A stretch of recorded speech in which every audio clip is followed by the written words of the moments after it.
దేవునికి మహిమ కలుగును గాక. పేతురు రాసిన మొదటి పత్రిక 1వ అధ్యాయం 3వ వచనంలో ఏముందండి? స్తుతింపబడిన గాక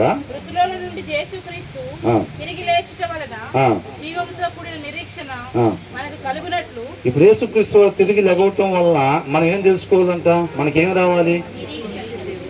జీవముతో కూడిన నిరీక్షణ మనకి రావాలి. దాని కొరకు అన్నమాట. మన పర్పస్ని మనం ఫాలో కావాలి ఎప్పుడైనా. అర్థమైందండి?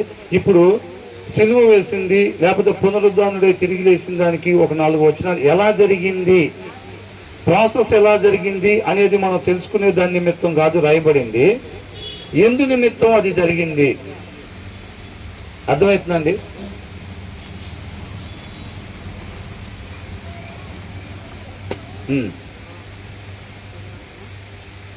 మనం ఏమనుకుంటాం అంటే చాలాసార్లు చాలా చోట్ల ఏం జరుగుతూ ఉంటుందంటే, గుడ్ ఫ్రైడే రోజున సిలువ మీద ధ్యానించిన 7 మాటలు, సిలువని ఎలాగేశారు, అక్కడ మాట్లాడిన సంభాషణలు ఏంటి, వాటి గురించి ధ్యానించుకుంటూ ఉంటారనమాట.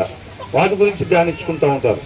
అవి కాదండి ధ్యానించుకోవాల్సింది, ఎందు నిమిత్తము ఆ కార్యం జరిగింది, మనం ఏమి తెలుసుకోవాలి, మనం ఏ రీతిగా ఉండాలని చెప్పి దేవుడు ఆ కార్యం చేశాడు అనే దాన్ని మనం మిస్ అవ్వకుండా పట్టుకోవాలి దాన్ని. అర్థమవుతుందండి? అక్కడ ఎలా జరిగింది క్రమం, ఎవరి తర్వాత ఎవరు మాట్లాడారు, ఎటు నుంచి తీసుకెళ్లారు, ఇది కాదు మనకు ఇంపార్టెంట్, ఇది కాదు మనకు ముఖ్యం. ఎందు నిమిత్తం జరిగింది, మనం ఏం తెలుసుకొని ఏ రీతిగా జీవించాలి. పునరుద్ధానం కూడా ఎందు నిమిత్తము జరిగింది, దాని నుంచి మనం ఏమి తెలుసుకొని ఏ రీతిగా మనం జీవించాలి. తండ్రి ఉద్దేశం ఏమైందో దాన్ని మిస్ అవ్వకుండా మనం నేర్చుకోవాలన్నమాట ఎప్పుడైనా. అంతే తప్ప ఆ రోజు ఏం జరిగింది, పొద్దున పూట ఎవరి వంతు వాళ్ళు డిస్టర్బ్ చేయకుండా ప్రయత్నం చేయమంటే ఎవరి వంతు వాళ్ళు చక్కగా డిస్టర్బ్ చేసే ప్రయత్నం చేస్తున్నారు. అన్ని రకాలుగా అక్కడి నుంచి ఇక్కడి నుంచి మొత్తం అదే జరుగుతుంది. పునరుద్ధానుడై తిరిగి లేచిన తర్వాత ఆ దినాన ఏం జరిగింది, ఫస్ట్ ఎవరు వెళ్ళారు, తర్వాత ఏం ప్రాసెస్ అయింది, అక్కడ ఉన్నారా లేరా, లేకపోతే ఇవి కాకుండా ఎందు నిమిత్తం అది జరిగిందో దాన్ని మిస్ అవ్వకుండా మనం నేర్చుకుని దేవుని చిత్తానుసారంగా మనం ఉండేవారుగా ఉండాలి. ఇక్కడ అంటున్నాడు, మృతులలో నుండి యేసుక్రీస్తు తిరిగి లేచుట వలన జీవముతో కూడిన నిరీక్షణ మనకి కలగాలన్నమాట. ఆ కార్యం ఆయన పునరుద్ధానుడై తిరిగి లేచినప్పుడు జీవంతో కూడిన నిరీక్షణ మనకి కలగాలి. నిరీక్షణ అంటే ఏంటి?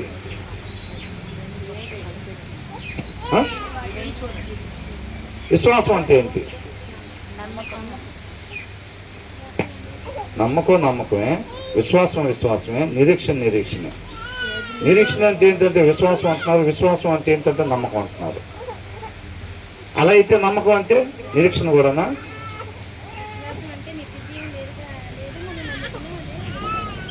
అది నిజం అని నమ్ముతున్నాం, దాన్ని మేము విశ్వసిస్తున్నాం అంటాం. నిరీక్షణ అంటే మనం దేని కొరకు ఎదురు చూస్తున్నామో, మనం దేనికోసం ఎదురు చూస్తున్నాం? నిత్య జీవము, తండ్రితో పాటు మనం యుగ యుగాలు ఉండాలి అనేది మన నిరీక్షణ అన్నమాట. ఆ నిరీక్షణకి ఆధారం ఏంటి? విశ్వాసం. అర్థమవుతుందండి? విశ్వాసం అన్నమాట. తర్వాత ఇక్కడ ఏమంటున్నాడు, అలాంటి జీవముతో కూడిన నిరీక్షణ మనకి కలుగునట్లు. ప్రతి మనిషి ఏం చేశాడు? అసలు స్టార్టింగ్ ఎక్కడి నుంచి? ఆజ్ఞాతిక్రమణ. అవునా? ఆయన వద్దు అని ఒక పని చెప్పాడు. చెప్పినప్పుడు మనల్ని ఏం చేశారు? ఆయన అసలు స్టార్టింగ్ అక్కడ ఒక ప్రాసెస్ జరిగింది. దేవుడు ఏం చేశాడంటే సృష్టిని తయారు చేసి మనిషిని సృష్టించిన తర్వాత అక్కడ విధేయత అనే ఒక వ్యక్తిని దేవుడు సృష్టించి అక్కడ పెట్టాడు. పండు తినొద్దు అన్నాడు. మనం చేసిన పని ఏంటంటే, ఆయన మనల్ని సృష్టిస్తే మనం అక్కడ అవిధేయత అని ఇంకొక పర్సన్ని సృష్టించుకున్నాం. మనం అవిధేయత అనే ఒక పర్సన్ని సృష్టించుకొని మా సంగతి మేము చూసుకుంటాం అని చెప్పి ఒక మాట చెప్పి ఏం చేసాం? అవిధేయత అనే సిమ్ తీసేసి దాంట్లో నుంచి ఏం చేసాం? అవిధేయత అనే సిమ్ పెట్టాం. అర్థమైంది? అవిధేయత అనే సిమ్ పెట్టాం. అది పెట్టినప్పుడు ఏమైంది? అవిధేయత అంటే ఆయన వద్దు అన్న పని చేసి ఏం తెచ్చుకున్నాం? పాపం చేసి మరణాన్ని తెచ్చుకున్నాం. అందరం కలిసి మరణం అనే ఒక బావిలో పడ్డాం. అంటే ఆ బావి ఎలాంటిదంటే ఈ లోకాధికారి, లోకం అనే బావిలో మనం పడిపోయాం అన్నమాట. ఆ లోకాధికారి ఎవరు? సాతాను. అపవాది అధికారిగా ఉన్న ఆ లోకం అనే బావిలో మనం పడిపోయాం. పడిపోయి ఇప్పుడు అందరి పరిస్థితి ఏంటి? ఆ బావిలో నుంచి ఎలాగ బయటికి రావాలో తెలియట్లేదు, తెలియకుండా అలాగున్నారు. ఇప్పుడు ఆ ఫోన్లో ఏ సిమ్ ఉంది? అవిధేయత అనే సిమ్ ఉంది. అదే అవిధేయత అనే సిమ్తో ఆ లోకం అనే బావిలో నుంచి బయటికి రావడానికి గట్టిగా ప్రయత్నం చేస్తున్నారు. ఆ అవిధేయత అనే సిమ్లో దానికి ఏమేమి ఉంటాయి? ఆ డేటా ఏముంటుంది ఆ సిమ్లో? ఆ ఫోన్లో ఉండే డేటా ఏంటంటే కుళ్ళు, కుతంత్రం, ఈర్ష, ద్వేషం, కల్మషం, ఇలాంటివన్నీ ఉంటాయి అన్నమాట. ఏది? మనం ఒక వ్యక్తిని తయారు చేసాం చూసారా?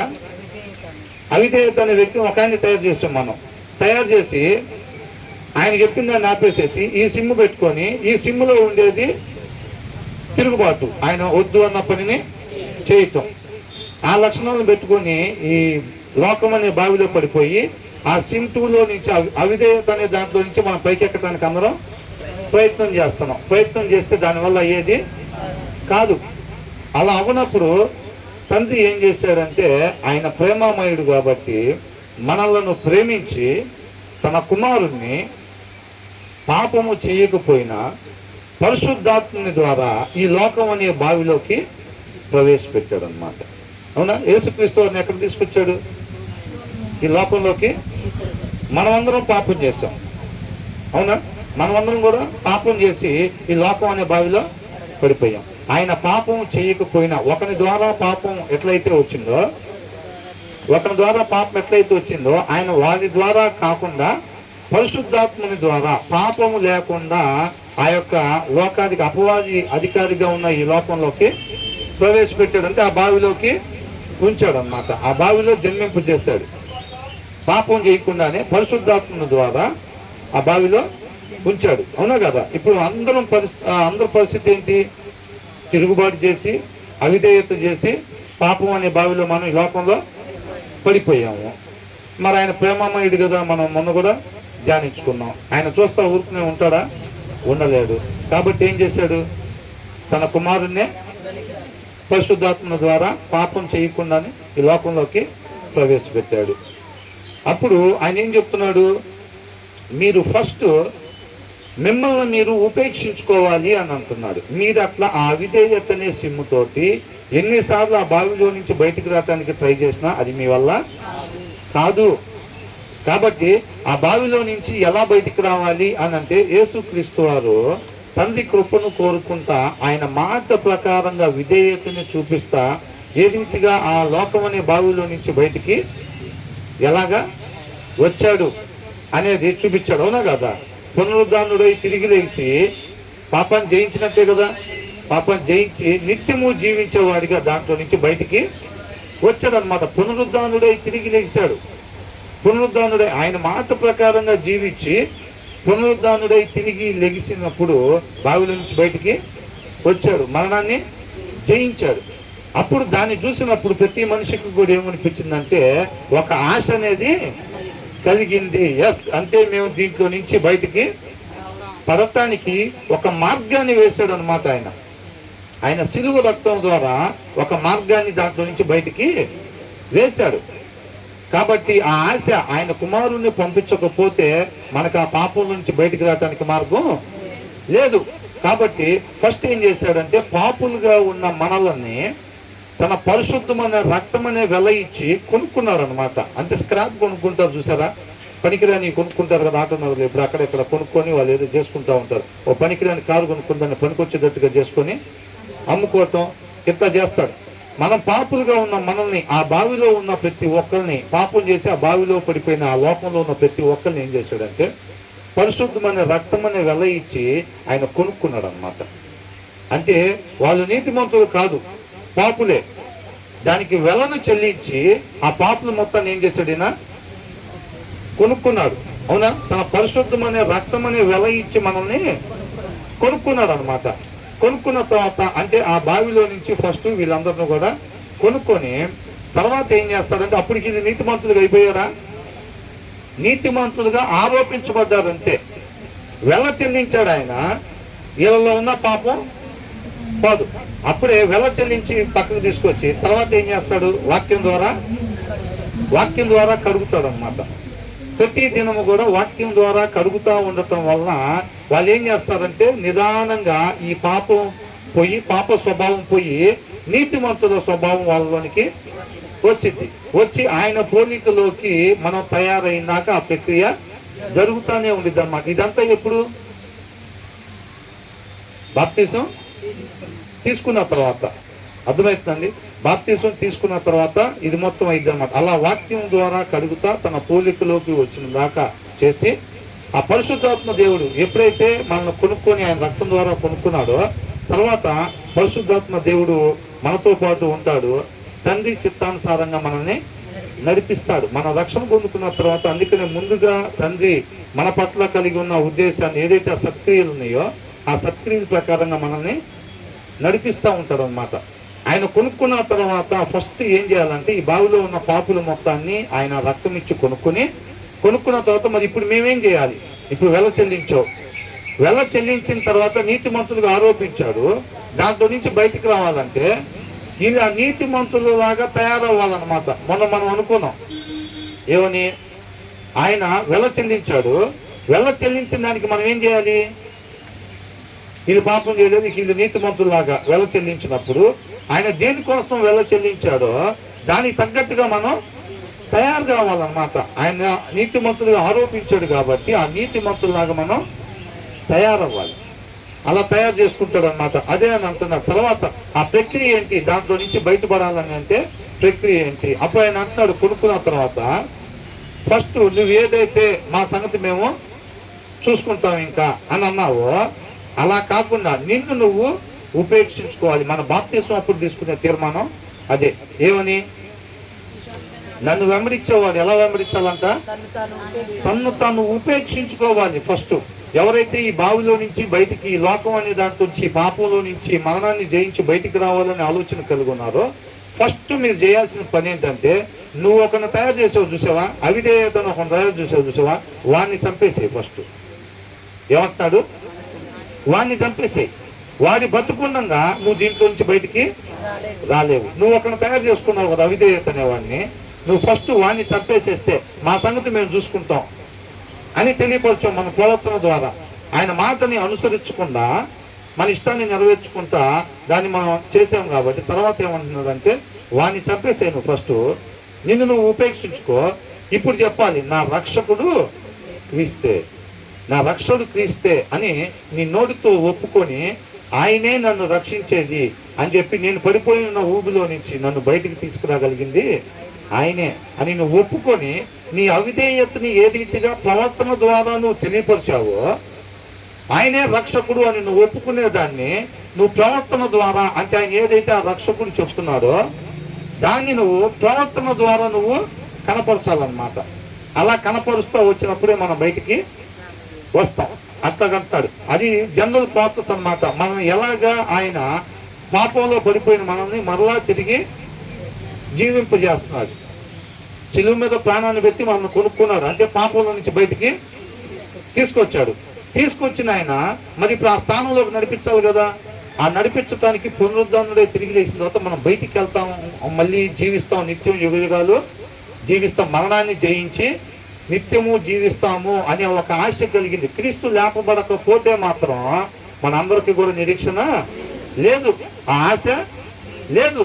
ఆ కార్యం ద్వారా అందరికీ కూడా జీవంతో కలిగిన నిరీక్షణ ఒక ఆశని దేవుడు కలిగించాడు అనమాట. ఎస్ అంటే మేము ఇక బయట పడగలుగుతాం. అంటే ప్రాణం పోయే వారికి ఇప్పుడు ఒక ఊపిలో ఇరుక్కుపోయిన వారికి ఏదన్నా ఒక ఓడ లాంటిది ఏదన్నా ఒకటి ఇచ్చారనుకోండి సహాయం, ఎలా ఉంటుంది? అవునా? అసలు అదే కదా తనకి జీవాన్ని పోసింది. అదనమాట క్రీస్తును పునరుద్ధానుడై తిరిగి లేపటం అనేది ఎలాగంటే అసలు దారి తెలియని పరిస్థితుల్లో ఉన్న మనకి ఆయన ఏం చేశాడంటే ఒక మార్గాన్ని చూపించాడు అనమాట. ఒక మార్గాన్ని చూపించాడు. అప్పుడు ఆశ కలిగింది, నేను మళ్ళీ జీవిస్తాను, నేను మళ్ళీ పాపం లేకుండా యుగయుగాలు తండ్రితో పాటు నేను ఉంటానన్నమాట అని.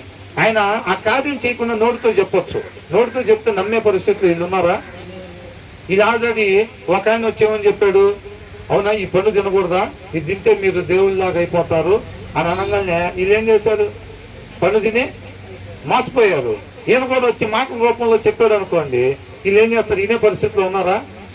ఆల్రెడీ మేము ఒక ఆయన మాటనే మేము మోసపోయి వచ్చి ఇక్కడ పడ్డాము, మళ్ళీ ఇంకొకరు మాటలు చెప్తే ఇనే పరిస్థితులు లేరు. కాబట్టి మాటలు చెప్తాం కాకుండా స్వయంగా తన కుమారుని తీసుకొని వచ్చి ఆ యొక్క మార్గాన్ని చూపించారు. చూపించినప్పుడు అందరికీ ఆ ఆశ కలిగిందనమాట.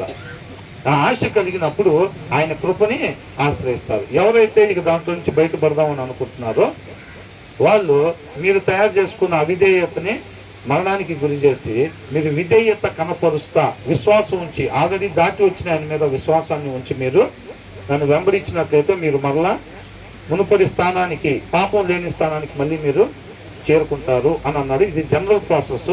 ఇప్పుడు ఇక్కడి నుంచి వచనంలో చూద్దాం.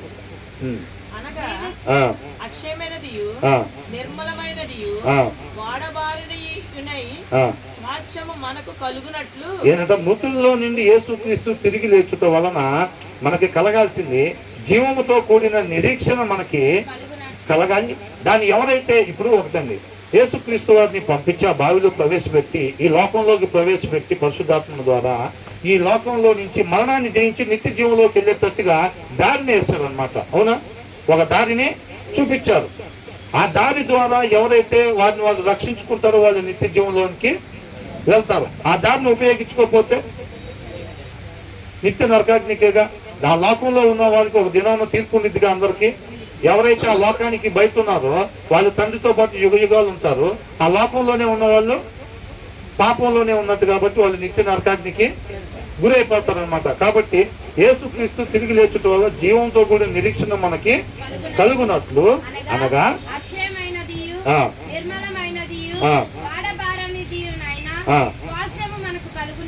ఏంటంటే దేనికోసం అనగా అంటే వివరంగా చెప్పారు అనమాట. జీవంతో కూడిన నిరీక్షణ అని అంటే అనగా ఏమంటున్నాడు, అక్షయమైనది. అక్షయమైనదంటే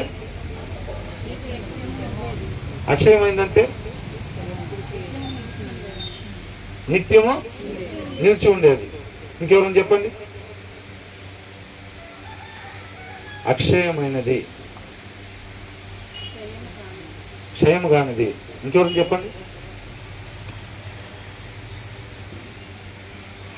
మిగతా వాళ్ళంతా ఫారినర్సేనా? మిగతా వాళ్ళంతా ఫారినర్సేగా. ఈ క్షయం అక్షయం మాకు తెలియదండి. మేము ఇజ్రాయెల్ నుంచి పొద్దునే దిగాం ఫ్లైట్. హిబ్రూలో ఏదన్నా అడిగితే చెబుతాం.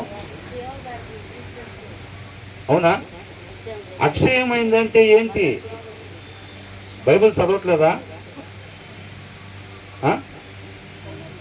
బైబిల్ చదవకపోతే కత్తి తీసుకెళ్ళకుండా యుద్ధానికి పోయినట్టే. అవునా? సమస్త మానవాళిని దేవుడు ఎందుకు సృష్టించుకున్నాడంట? ఆయన నామ మహిమ కొరకు సృష్టించుకున్నాడు. ఆయన నామాన్ని ఎలా మహిమపరుస్తామంట? ఆయన మనకిచ్చిన పని ఈ భూమి మీద సంపూర్ణంగా నెరవేర్చి ఆయన నామాన్ని మనం మహిమపరుస్తాం. ఆయన మనకిచ్చిన పని ఎలా నెరవేరుస్తాం మనం? అసలు బైబిల్ చదవకుండా అసలు ఆయన చిత్తాన్ని నెరవేరుస్తామా? అయిద్దా? ఆయన చిత్తాన్ని నెరవేర్చే పని అయ్యేది కాదు. వాక్యాన్ని ధ్యానించాలి. అర్థమవుతుందండి? ఇక్కడ ఏమన్నాడు? అక్షయమైనది అని అంటే చాలాసార్లు వచ్చింది వాక్యంలో ఇది. మరి దాని అర్థం తెలియకపోతే ఎట్లాగా మనకి? అది ఇంకొకరిని చెప్పండి అని అంటే ఫస్ట్ చెప్పిన వాళ్ళు తప్పు చెప్పారు అని కాదు, మిగతా వాళ్ళు మాట్లాడలేదు ఏంటి అని. అర్థమవుతుందండి? అక్షయమైనది అని అంటే కొంతకాలం మాత్రమే ఉండిపోయేది కాదు, అంటే ఈ లోకంలో కనిపించేది కాదు, శాశ్వతంగా ఉండేది అన్నట్ట. దేవుడు మనకి ఏది ఇచ్చినా సరే కొంతకాలం ఉండిపోయేది కాదు. మనం అడిగేది అయ్యే, ప్రభా 1,00,000 రూపాయలు ఆర్థిక స్థితి ఎంతకాలం ఉంటుంది? ఆరోగ్యాన్ని దయచే ప్రభా ఎంతకాలం ఉంటుంది? చెయ్యి బాగు చేయటం, కాలు బాగు చేయటం కాదు, చచ్చిపోయినా తిరిగి లేపితేనే లాజర్ను మళ్ళీ చనిపోయాడు. అవునా కదా? కాబట్టి మనం అడిగేవన్నీ కొంతకాలం ఉండిపోయే అడుగుతూ ఉంటాం. ఆయన ఇచ్చేది ఎలాంటి ఇస్తాడు? శాశ్వతంగా నిలిచి ఉండే ఇస్తాడు అనమాట. కాబట్టి ఆయన పునరుద్ధానుడై తిరిగి ఎందుకు లేచాను అని అంటే అనగా అక్షయమైనది నిర్మలమైనది వాడబారని దియ్యం అంటే అది వాడిపోయింది ఎప్పుడైనా? అసలు వాడబారని దియ్యునైనా స్వాస్థ్యము మనకి కలుగునట్లు దానికోసం అంట. జీవముతో కూడిన నిరీక్షణ మనకి కలగాలని చెప్పి యేసుక్రీస్తు వారిని పునరుద్ధానుడై తిరిగి లేసేటట్టుగా తండ్రి చేశాడనమాట. అర్థమవుతుందండి? ఆయన ఎందుకోసం ఆ కార్యం జరిగిందో, మనం ఏమి నేర్చుకోవాలని జరిగిందో దాన్ని మిస్ అవ్వకుండా మనం నేర్చుకోవాలన్నమాట. కాబట్టి ఆయన ఎందుకు ఈ కార్యం జరిగింది అని అంటే, మీకు జీవంతో కూడిన నిరీక్షణ కలగటానికి. అంటే ఇంకొద్ది వివరంగా చెప్పండి అని అంటే, అనగా అక్షయమైనది, నిర్మలమైనది, వాడబారదినైనా స్వాస్థ్యము మీకు కలగటానికి. ఏంటి ఆ స్వాస్థ్యం? నిత్య జీవం. మీరు ఏదైతే పోగొట్టుకున్నారో, దేనికోసం మీరు ఎదుగుతున్నారో, సమస్త మానవులు దానికోసమే ఎతికేది. మీరు దేనికోసం అయితే ఎదుగుతున్నారో, అబ్రహాము నేను దేని నిమిత్తం పిలుచుకున్నాను, వాగ్దానం ఇచ్చాను కదా నేను మీకు. ఏమని? మీరు పోగొట్టుకున్న స్థితిని నేను మరలా దయచేస్తాను నేను మీకు. మీరు అవిధేయత వలన మీరు ఆ స్థితిని పోగొట్టుకొని పాపంలో పడిపోయారు కదా, దాంట్లో నుంచి నేను మిమ్మల్ని బయటికి తీసుకొస్తాను అని దేవుడు వాగ్దానం ఇచ్చాడు అనమాట. దాని నిమిత్తం జరుగుతున్నాయి మొత్తం. ఆది కాండం నుంచి చివరి దాకా జరిగే మొత్తం కూడా మనం చేసిన పని అవిధేయత ఏదైతే చూపించామో, ఆ అవిధేయతలో నుంచి మనం బయటికి తీసుకురావటానికే ఇవన్నీ కూడా జరుగుతున్నాయి అన్నమాట. ఈ తోరా కానివ్వండి, ఈ ప్రవక్తలు కానివ్వండి, లేకపోతే ఈ పత్రికలు కానివ్వండి, సువార్తికలు కానివ్వండి, ఇవన్నీ దేనికోసం జరుగుతున్నాయి? మనం ఏదైతే ఆయన పండు తినొద్దు అని అనటం వల్ల పండు తిని అవిధేయతను చూపించి మనం ఏం చేసాం? పాపంలో పడిపోయాం. ఆ పాపంలో పడిపోతే దాంట్లో నుంచి మనం బయటికి తీసుకురావటం కోసం ఇది మొత్తం అవసరమైంది. ఇది మొత్తం అవసరమైందండి. అర్థమవుతుందండి? ఎంతమందికి దాంట్లో నుంచి బయటికి రావాలని ఉంది? మేము పాపంలో నుంచి బయటకు వచ్చి మరలా తండ్రితో పాటు యుగ యుగాలు మేము ఉండాలి అని ఆశ కలిగిన వాళ్ళు. అవునా? మరి వాళ్ళందరూ కూడా దీని ప్రకారంగా జీవించాలి. దీని ప్రకారంగా ఇదే మార్గం అని అంటున్నాడు యేసుక్రీస్తు వారు. ఏం చెప్పారు? నేనే మార్గము. నేనే మార్గం అంటే ఏంటి? ఆయన మాట ప్రకారం, తండ్రి మాట ప్రకారం. యేసుక్రీస్తు వారు అనేది ఏంటంటే తండ్రి మాట. అర్థమవుతుందండి? ఆయన మాట ప్రకారంగా మనం జీవించటమే అది బయటికి, పాపంలో నుంచి బయటికి రావటానికి మార్గము. కాబట్టి మనం ఆ స్థితిలో నుంచి బయటికి రావాలంటే ఇదే మార్గం. కాబట్టి ఏమంటాడు ఆయన? పునరుద్ధానుడై తిరిగి లేచింది దేనికి అని అంటే, మీకు వాడబారని స్వాస్థ్యాన్ని నేను ఇవ్వటానికి. ఈ పాపంలో నేను లేని స్థితి, నిత్యము తండ్రితో పాటు యుగ యుగాలు మీరు ఉండాలి, ఆ స్థితిని నేను మీకు ఇవ్వటం కోసం యేసుక్రీస్తు వారు పునరుద్ధానుడై తిరిగి లేచారనమాట. ఆయన మార్గాన్ని చూపించారు. అవునా? ఆ మార్గాన్ని ఎవరైతే ఉపయోగించుకుంటారో వాళ్ళు ఆ పాపపు స్థితిలో నుంచి నిత్య జీవంలోనికి, పండు తినక ముందు ఉన్న స్థితిలోనికి వెళ్తారు అనమాట. అర్థమవుతుందండి? తర్వాత ఏమంటున్నాడు?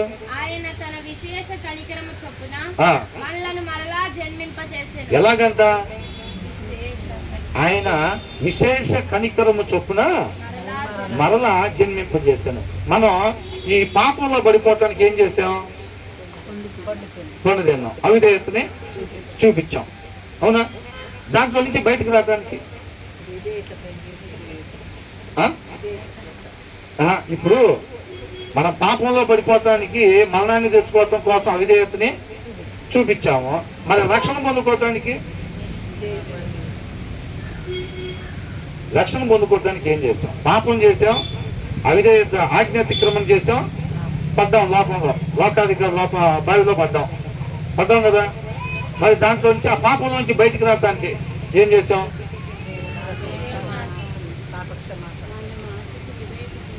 ఆయన మాటకి విధేయతని చూపించావా? ఆయన మాటకు మనం విధేయతను చూపిస్తే ఇప్పుడు రక్షణ ఆయన కృప వల్ల ఎట్లా వచ్చినట్టు? కృప అంటే ఏంటి? అవునా? మనం బయటికి రావటం అది మన వల్ల ఏ పని కాదు. దానికి మనం ఏమి చేసింది కూడా లేదు. కేవలం ఆయన కృప చొప్పునే మనం ఆ బావిలో ఉండగా, ఇప్పుడు మనం అవిధేయత చూపిస్తే ఆ బావిలో పడినప్పుడు దాంట్లో నుంచి ఎలా బయటికి రావాలో మనకేమీ తెలియట్లేదు. మరి మనం ఎలా బయటకు తీసుకొచ్చారు? ఎవరు తీసుకొచ్చారు? తండ్రి తన కరుణ చూపించి తన కుమారుణ్ణి పరిశుద్ధాత్మ ద్వారా. నీకు దాంట్లో నుంచి బయటికి ఎట్లా రావాలో తెలియట్లేదు కదా, ఇలా ఇలా రండి అని చెప్తే మీరు బయటకు వచ్చే స్థితిలో లేరు. ఒక ఆయన అట్లాగే చెప్పి మిమ్మల్ని మోసం చేశాడు, కాబట్టి నేను కూడా మాట చెప్తే మీరు వచ్చే పరిస్థితిలో లేరు. కాబట్టి ఆయన మనల్ని ప్రేమించి ఆయన కుమారుని పరిశుద్ధాత్మ ద్వారా దాంట్లో పెట్టి, ఇప్పుడు మీతో పాటు నా కుమారుని వచ్చాను, ఆయన నేను బయటికి తీసుకొస్తాను. ఆయన ఎలా వస్తున్నాడో మీరు చూడండి, అప్పుడు మీకు నమ్మకం కలిగిద్ది, అప్పుడు మీరు నా యందు విశ్వాసం ఉంచుతారు. ఎస్, నువ్వు బయటికి తీసుకురాగలుగుతావు, తీసుకొస్తావు మమ్మల్ని, అంటే మేము బయటికి వస్తామన్నమాట దీంట్లో నుంచి అని చెప్పి. మనిషి అనేక సంవత్సరాలు ప్రయత్నం చేసిన పాపం నుంచి బయటికి ఎలా రావాలో తెలియలేదు, అనేక సంవత్సరాలు. ఇప్పుడు ఐగుప్తులోంచి ఇజ్రాయెల్ కూడా అంతేగా, అనేక సంవత్సరాలు అలా వస్తే 430 సంవత్సరాలు వస్తే ఇది బయటకు వచ్చారా? ఎవరు కూడా తేలేకపోయారు, అవునా? అప్పుడేం చేశాడు? దేవుడే స్వయంగా వచ్చి బయటికి తీసుకొచ్చాడు. ఇప్పుడు కూడా అంతే, ఈ పాపము స్థితిలో నుంచి మన బయటకు తీసుకురావడం కోసం ఏం చేశాడు? ఆయన మనల్ని ప్రేమించి మనం అవిధేయత చూపించినప్పటికీ కూడా ఆయన ప్రేమామయుడు కాబట్టి తన కుమారుణ్ణి తీసుకొచ్చి ఈ లోకంలో ప్రవేశపెట్టి, అంటే ఆయన పాపం చేసి లోకంలోకి రాలా. అర్థమవుతుందండి? ఒక వ్యక్తి ద్వారా మనందరిలోకి పాపం వచ్చింది, అంతేనా? ఒక వ్యక్తి ద్వారా మన అందరిలోకి పాపం వచ్చింది. యేసుక్రీస్తు వారు కూడా అలాగే ఈ లోకంలోకి వచ్చారనుకోండి, ఆయనలో కూడా పాపం వచ్చింది. కాబట్టి ఏం చేశాడు? పాపం చేయకుండా పరిశుద్ధాత్ముని ద్వారా. మదికి గర్భం ఎట్లా వచ్చింది? పరిశుద్ధాత్మ ద్వారా. అంటే పాపము చేయకుండా ఆయన ఈ లోకంలోకి ప్రవేశపెట్టాడు. అంటే ఈ పాపం చేసిన వాళ్ళు ఎక్కడైతే ఉంటారో ఆ బావిలోకి పాపం చేయకుండా పరిశుద్ధాత్మ ద్వారా ఈ లోకంలోకి ఆయన కుమారుని పెట్టాడు. ఓకేనా? ఇప్పుడు మా అబ్బాయి మీతో పాటు ఉన్నాడు, అర్థమవుతుందా? ఎవరికైతే దీంట్లో నుంచి బయటపడాలనుకుంటున్నారో, ఈ పాపం అనే దాంట్లోంచి ఈ మరణానికి గురయ్యింది, ఈ అపవాది అధికారిగా ఉన్న ఈ లోకంలో నుంచి ఎవరైతే బయటపడాలనుకుంటున్నారో, ఇప్పుడు మా అబ్బాయి వైపు జాగ్రత్తగా చూడండి, నేను ఆయన బయటికి తీసుకొస్తాను. అప్పుడు మీకు ఒక ఆశ అనేది కలిగిద్ది. అప్పుడు నా యందు ఎవరైతే విశ్వాసం ఉంచుతారో వారు కూడా అలాగే బయటికి రావచ్చు అని చెప్పి యేసుక్రీస్తు వారిని అక్కడి నుంచి బయటికి తీసుకొచ్చాడు. అలా తీసుకొచ్చినప్పుడు ఆయన ఎప్పుడైతే పునరుద్ధానుడై తిరిగి లేచాడో అప్పుడు మనందరికి జీవంతో కలిగిన నిరీక్షణ వచ్చింది. ఎస్, మాకు మార్గం దొరికింది, మార్గం ఏర్పడింది, అందుకని సంతోషించారు. దట్ ఈజ్ ఈస్టర్ అన్నమాట. అర్థమవుతుందండి? అసలు పాపంలో నుంచి ఎలా బయటపడాలో తెలియని వాళ్ళకి ఆయన ఏం చేశాడు? మార్గాన్ని చూపించాడు. ఆ మార్గం ఎవరు? ఆ బావిలో నుంచి ఎవరు వెళ్ళింది పైకి? కుమారుడు మార్గాన్ని చేసుకుంటూ పైకి వెళ్ళాడు. అంటే తండ్రి బలాన్ని, తండ్రి కృపని, తండ్రి శక్తిని ఆశ్రయించే దాని ద్వారానే బయటికి వచ్చాడు. అప్పుడు మార్గం కనపడింది. అప్పుడు పాపంలో నుంచి బయటికి వెళ్ళటానికి అందరికీ మార్గం దొరికేసరికి అందరు ఎలాగున్నారు? ఇంకా సంతోషంగా, యాహూ, ఇక మాకు దారి దొరికింది, అంటే మేము ఇక బయటకు పడగలుగుతాం, మేము ఇక దీంట్లోనే నశించిపోవటం కాదు, మేము నిత్యం తండ్రితో పాటు యుగ యుగాలు ఉండటానికి మాకు మార్గం దొరికింది అని చెప్పి ఆ మార్గాన్ని ఇచ్చిన ఆయన ఎవరైతే బయటకు తీసుకొచ్చారో, ఆ దినాల్లో ఐగుప్తులో నుంచి ఇజ్రాయేలీని దేవుడు బయటకు తీసుకొస్తే వీళ్ళేం చేశారు తెలుసండి? వీళ్ళేం చేశారు? మరలా అదే అవిధేయతని కనపరిచారు. కాబట్టి దేవుడు ఏమంటున్నాడు? ఆ దినాల్లో వాళ్ళని ఐగుప్తులో నుంచి బయటకు ఎలా తీసుకొచ్చానో మిమ్మల్ని కూడా ఇవాళ నేను పాపంలో నుంచి అలాగే బయటికి తీసుకుని వస్తాను. వచ్చిన తర్వాత వారిలాగా మీరు అవిధేయతని కనపరిచి వాళ్ళు నశించిపోయినట్టుగా మీరు కూడా నశించిపోబాకండి. మీరు విధేయతని కనపరిచి ఏం చేయాలి? యేసుక్రీస్తు వలె జీవించి ఆయన ఎలాగే ఎక్కాడో ఆ మార్గంలో నుంచి మనం కూడా ఎక్కాలి. అప్పుడు మనం కూడా పాపం నుంచి బయటికి వస్తాము. అది చెప్తున్నాడు అనమాట. ఆ మార్గాన్ని మనకు చూపించాడు. దట్ ఈస్ ఈస్టర్ అనమాట. తర్వాత ఏమన్నాడు? ఆయన తన విశేష కనికరము చొప్పున మనల్ని మరలా జన్మింపజేశాను. అక్కడ ఏం చేయాలి? అక్కడ ఒక ఆయన్ని తయారు చేసాం కదా ఫస్ట్. మనం ఎవరిని? అవిధేయత అనే ఒక ఆయన్ని తయారు చేసాం. ఇంకా చాలు, సృష్టించావు కదా, ఇక మేము చూసుకుంటాం, మా సంగతి మేము చూసుకుంటాం అని చెప్పి ఆ అవిధేయత అనే సిమ్ పెట్టాం. ఈ సిమ్ ఆయన ఇచ్చిన సిమ్ తీసేసి అప్పుడు ఏం చేశారు? ఎమ్మటే బావిలో, లోకం అనే బావిలో పడ్డాం. అప్పుడేమంటున్నాడు? నువ్వు దాంట్లో నుంచి బయటికి రావాలంటే ఫస్ట్ చేయాల్సిన పని ఏంటి? నువ్వు అక్కడ తయారు చేసావు కదా అవిధేయతని, వాడిని ఉపేక్షించు ఫస్ట్. అంటే మా సంగతి మేము చూసుకుంటాం అంటున్నావు కదా, వాడిని ఒక నువ్వు తయారు చేసుకున్నావు కదా, అయ్యనే వాడిని తయారు చేసుకున్నావు కదా, ఆ అయ్యనే వాడిని చంపేసేయాలి నువ్వు ఫస్ట్. నిన్ను నువ్వు ఉపేక్షించుకొని మా వల్ల కాదు ప్రభువా, ఇక మీదట మా కొరకు మేము జీవించకుండా, ఆ అవిధేయత అనేది మా కొరకు అనేది అనమాట. మా కొరకు మేము జీవించకుండా మనందరి కొరకు చనిపోయి తిరిగి లేచిన ఆయన కొరకు మాత్రమే జీవిస్తాం. నువ్వే మా యేసే మా రక్షకుడు అని నోటితోటి ఒప్పుకొని అది క్రియారూపకంగా కనపరచాలన్నమాట. అర్థమవుతుందండి? అప్పుడే మనం దాంట్లో నుంచి బయటికి వస్తాము. కాబట్టి మనం అవిధేయత కనపరిచి పాపంలో పడ్డాం, కానీ పాపంలో నుంచి బయటికి రావడానికి మనం ఏమి చేయరా. కేవలం ఆయన కృప వల్లనే మనం బయటికి తీసుకొచ్చాడు అనమాట. అర్థమవుతుందండి? ఆయన కేవలం ఆయన కృప వలన ఆయన కుమారుని పంపించి మన పాపంలో నుంచి బయటికి చెల్లించాడు. కాబట్టి రక్షణ అనేది కేవలం ఆయన కృప వల్లనే వచ్చింది. పాపం ఎవరి వలన వచ్చింది? పాపం ఎవరి వలన వచ్చింది? మా వల్ల అయితే కాదండి. ఎవరి వల్ల వచ్చింది పాపం? పాపం మన వల్లే వచ్చింది. రక్షణ దేవుని కృప వల్లనే వచ్చింది. అది మన వలన వచ్చింది కాదు. అందరు కూడా దారి తెలియక ఆ స్థితిలో ఉంటే ఆయన కృప చొప్పున ఆయన కుమారుని పంపించి దాని లోపల నుంచి బయటకు వచ్చే మార్గాన్ని ఏర్పాటు చేశాడు అన్నమాట. కాబట్టి మనకి రక్షణ అనేది కేవలం ఆయన కృప వల్లనే వచ్చింది. ఆయన కృప వలన వచ్చింది. అసలు అప్పుడేమంటున్నాడు? నువ్వు ముందు ఒకరిని తయారు చేసావు కదా, వాడిని చంపేసేసి ఫస్ట్, తర్వాత నువ్వేం చేయాలి? నూతనంగా జన్మించాలి. నూతనంగా జన్మించటం అంటే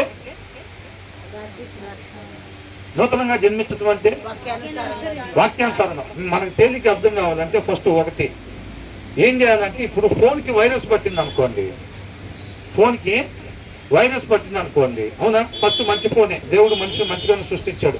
తర్వాత వీళ్ళు ఏం చేశారు? సృష్టికర్తతో కనెక్షన్ ఉండి సృష్టికర్త ఎలా చెప్తే అలా నడుచుకోవాలి కదా సృష్టి. అలా చెప్పుకోకుండా ఏం చేశారు? ఇక చాలు అని చెప్పేసి ఆయన ఆపేసేసి ఇక ఈ సంగతి చూసుకోవటం మొదలు పెట్టారు. అప్పుడు మనకేమైంది?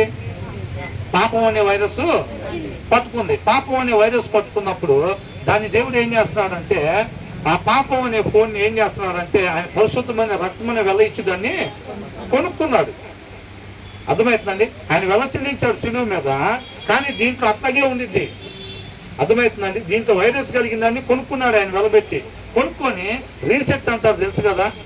రీసెట్ అంటే ఏంటంటే, ఏదైతే డేటా ఉంటుందో, వైరస్ పట్టిన డేటా ఉంటుందో, ఇది రీసెట్ చేయండి, ఫోన్ కొద్దిగా వైరస్ పట్టింది దీనికన్నప్పుడు వాళ్ళు ఏం చేస్తారంటే ఆ పాత డేటా మొత్తం ఏం చేస్తారు? తీసేసేస్తారు. పాత డేటా తీసేస్తారు. దాన్ని ఉపేక్షించుకోవటం అని అంటున్నాడు. నువ్వు ఫస్ట్ ఒకరిని తయారు చేసుకున్నావు కదా, వాడిని ఫస్ట్ డిలీట్ చేయాలి. నువ్వు ఆ డేటా మొత్తం డిలీట్ చేసి కొత్త డేటా దాంట్లోకి డౌన్లోడ్ చేసుకోవాలండి. అప్పుడే ఇది మళ్ళీ మంచిగా పనిచేసింది అని అంటున్నాడు. కాబట్టి మనం తప్పు చేసి ఆ పాపంలో పడిపోయి మరణాన్ని తెచ్చుకున్న మనల్ని ఆయన పరిశుద్ధమైన రక్తమని వెల ఇచ్చి కొనుక్కున్న తర్వాత ఆయన ఏం చేస్తాడంటే వాక్యం ద్వారా రీసెట్ చేస్తాడు అనమాట. వాక్యం ద్వారా రీసెట్ చేస్తాడు. ఈ వాక్యం ఏం చేసిందో తెలుసండి? ఆయన పరిశుద్ధమైన రక్తమని వెల ఇచ్చి కొనుక్కున్నాడు కదా. ఎవరిని కొనుక్కున్నాడు? పాపులను కొనుక్కున్నాడు. స్క్రాప్ లాంటి వనరులు కొనుక్కున్నాడు. అవునా? అందరం పాపం చేసి ఆ బావిలో పడిపోతే ఆ బావిలో ఉన్న వాళ్ళందరి కోసం పరిశుద్ధమైన వెల ఇచ్చి కొనుక్కున్నాడు. కొనుక్కొని ఇప్పుడు ఏం చేస్తాడంటే వాక్యం ద్వారా రీసెట్ చేస్తాడనమాట. ఈ వాక్యం ఏం చేసిద్దంటే, ఒక పక్కన వాక్యంతో కడుగుతూ ఉంటే ఆ ఫస్ట్ ఉన్న పాప స్థితిని చూసారండి, అది మొత్తం పోతా ఉండిద్ది. పాత డేటా మొత్తం పోయిద్ది. పాత డేటా మొత్తం పోయి ఈ వాక్యం ద్వారా మనం కొత్తగా జన్మించడం అంటే ఏంటి? ఎక్కడి నుంచి జన్మిస్తాం చెప్పండి? కొత్తగా ఎట్లా జన్మిస్తాం? కొత్తగా జన్మించడం అంటే అది అసలు ఎట్లా వచ్చింది? బాప్తీసం తీసుకోవటం అంటే మనం కొత్తగా జన్మించినట్ట కదా. నువ్వు ఆ పాత ఏదైతే అవిధేయత ఉందో చూసావా, వాడిని చంపేసి నువ్వు కొత్తగా జన్మించాలి. కొత్తగా జన్మించడం అంటే తీర్మానం తీసుకుంటాం. ఏమని? ఇప్పుడు దాకా నేను చూసుకున్నట్టుగా నా కొరకు నేను జీవించకుండా నీ చిత్తం కొరకే. అంటే ఏం చేస్తున్నారు? మళ్ళీ సృష్టికర్తతో కనెక్షన్ పెట్టుకుంటున్నాడు అనమాట. నీ కొరకే నేను జీవిస్తాను, నీ చిత్తానుసారంగానే నేను జీవిస్తాను అని చెప్పి ఈ వాక్యం అనేది ఏం చేసింది? ఈ పాతదాన్ని కడుగుతూ ఉండేది. నేలలో మునిగి లేకుండానే ఏమి కాదండి. అర్థమవుతుందండి? అది జస్ట్ సింబాలిక్గా నేలలో మునిగి లేకుండానే. తర్వాత వాక్యం ద్వారా ఆయన మనల్ని రీసెట్ చేస్తూ ఉంటారు. రీసెట్ చేసేటప్పుడు ఆ వాక్యం అనేది ఈ పాత తుప్పత్త తీసేసి ఆ వైరస్ మొత్తాన్ని తీసేసి కొత్త డేటాని ఆయన గుణలక్షణాలని మనలోకి డౌన్లోడ్ చేసిద్ది అనమాట. డౌన్లోడ్ చేసి ఆయన స్వరూపంలోకి వచ్చేటట్టుగా చేసిద్ది. అది దేవుడు చేసే ప్రక్రియ. ఇప్పుడు మనం అందరం కూడా వైరస్ పట్టినట్టు ఎవరైతే పాపంలో ఉన్నామో, రక్షణ పొందుకోకుండా ఉన్న ప్రతి ఒక్కళ్ళు కూడా మనం ఎలాంటి వాళ్ళం? వైరస్ పట్టినట్టు అనమాట. పాపం అనే వైరస్ మనకు ఉందా లేదా? దాన్ని ఏం చేయాలంటే రీసెట్ చేయాలంట. రీసెట్ చేయాలి. రీసెట్ చేయాలంటే దేని ద్వారా చేస్తారంట? వాక్యం ద్వారా రీసెట్ చేస్తాడు ఆయన. ఆ పాత డేటా మొత్తం, ఆ అవిధేయత అనే డేటాని ఫస్ట్ ఉపేక్షించాలి. దాన్ని ఉపేక్షించి తర్వాత క్రొత్తగా జన్మించాలి. అది క్రొత్తగా ఎలా జన్మిస్తారు అన్నది చూద్దాం మళ్ళీ. తన విశేష కనిక్రమ చొప్పున మనను మరలా జన్మింపజేసాను. కడవరి కాలమందు రక్షణ దేనికోసం అంట? ఆ రక్షణ మనకి కలగటానికి కోసం విశ్వాసం ద్వారా మనం విశ్వసించాలన్నమాట. ఎప్పుడైతే యేసుక్రీస్తు పునరుద్ధానుడై తిరిగి లేచాడో ఇక మనం చేయాల్సిన పని ఏంటి? నమ్మి విశ్వసించాలన్నమాట. నమ్మి విశ్వసించాలి. ఆయన్ని నమ్మి విశ్వసించినప్పుడు ఆయన ఎక్కడెక్కడ అడుగు పెట్టమంటే అక్కడక్కడ. ఇప్పుడు తాటి చెట్టు ఎక్కడ చూసారు ఎప్పుడైనా? అవునా? అదేం చేస్తారు? ట్యూబ్ కాలం పెట్టుకో, తర్వాత 2 కాళ్ళు ఇక్కడ పెట్టు ఫస్ట్ ఇట్లాగా, తర్వాత ఆ చేతులు ఇక్కడే ఆయన చెప్పినట్టుగా చేసుకుంటా వెళ్ళటం అన్నమాట పైకి. ఆయన్ని నమ్మి విశ్వసిస్తే, నేను చూశారు కదా నా కుమారుని పైకి తీసుకొచ్చాను కదా, అంటే మీకు అర్థమవుతుందా? నేను తీసుకురాగలిగే సమర్థుణ్ణి, అంటే మీకు దారి కనపడింది కదా. ఇప్పుడు మీరు చేయాల్సింది ఏంటంటే నన్ను నమ్మి విశ్వసించండి. నేను చెప్పినట్టుగా, నేను చెప్పిన దగ్గర మీ కాళ్ళు, నేను చెప్పిన దగ్గర మీ చేతులు పెట్టి మీరు పైకి నన్ను పూర్తిగా విశ్వసించండి. నా మాట వినండి, నన్ను నమ్మి విశ్వసించి నేను చెప్పినట్టుగా నడవండి, మీరు బయటకు వస్తానంటున్నాడు. అర్థమవుతుందండి? ఆయన ఎలా చెప్తున్నాడు? ఇలాగా. అర్థమవుతుందండి? ఓకేనండి, మమ్మల్ని మేము ఉపేక్షించుకున్నాం. రీసెట్ పాత వైరస్ పట్టిన డేటాని వాక్యం ద్వారా కడుగుతా ఉంటే మనలో మచ్చలన్నీ పోతా ఉంటే, అట్ ద సేమ్ టైము కొత్త డేటాని డౌన్లోడ్ చేస్తూ ఉంటాడు అనమాట ఆయన. కొత్త డేటా. ఆ డేటాలో ఏముంటుంది? కొత్త డేటా ఏంటంటే ఆయన మనల్ని మరలా కంటాడనమాట. ఈ మాట విన్నారు ఎప్పుడన్నా? మనం ఎక్కడి నుంచి జన్మిస్తాం? కొత్తగా జన్మించడం అంటే ఒకసారి 22వ వచనం చదవండి.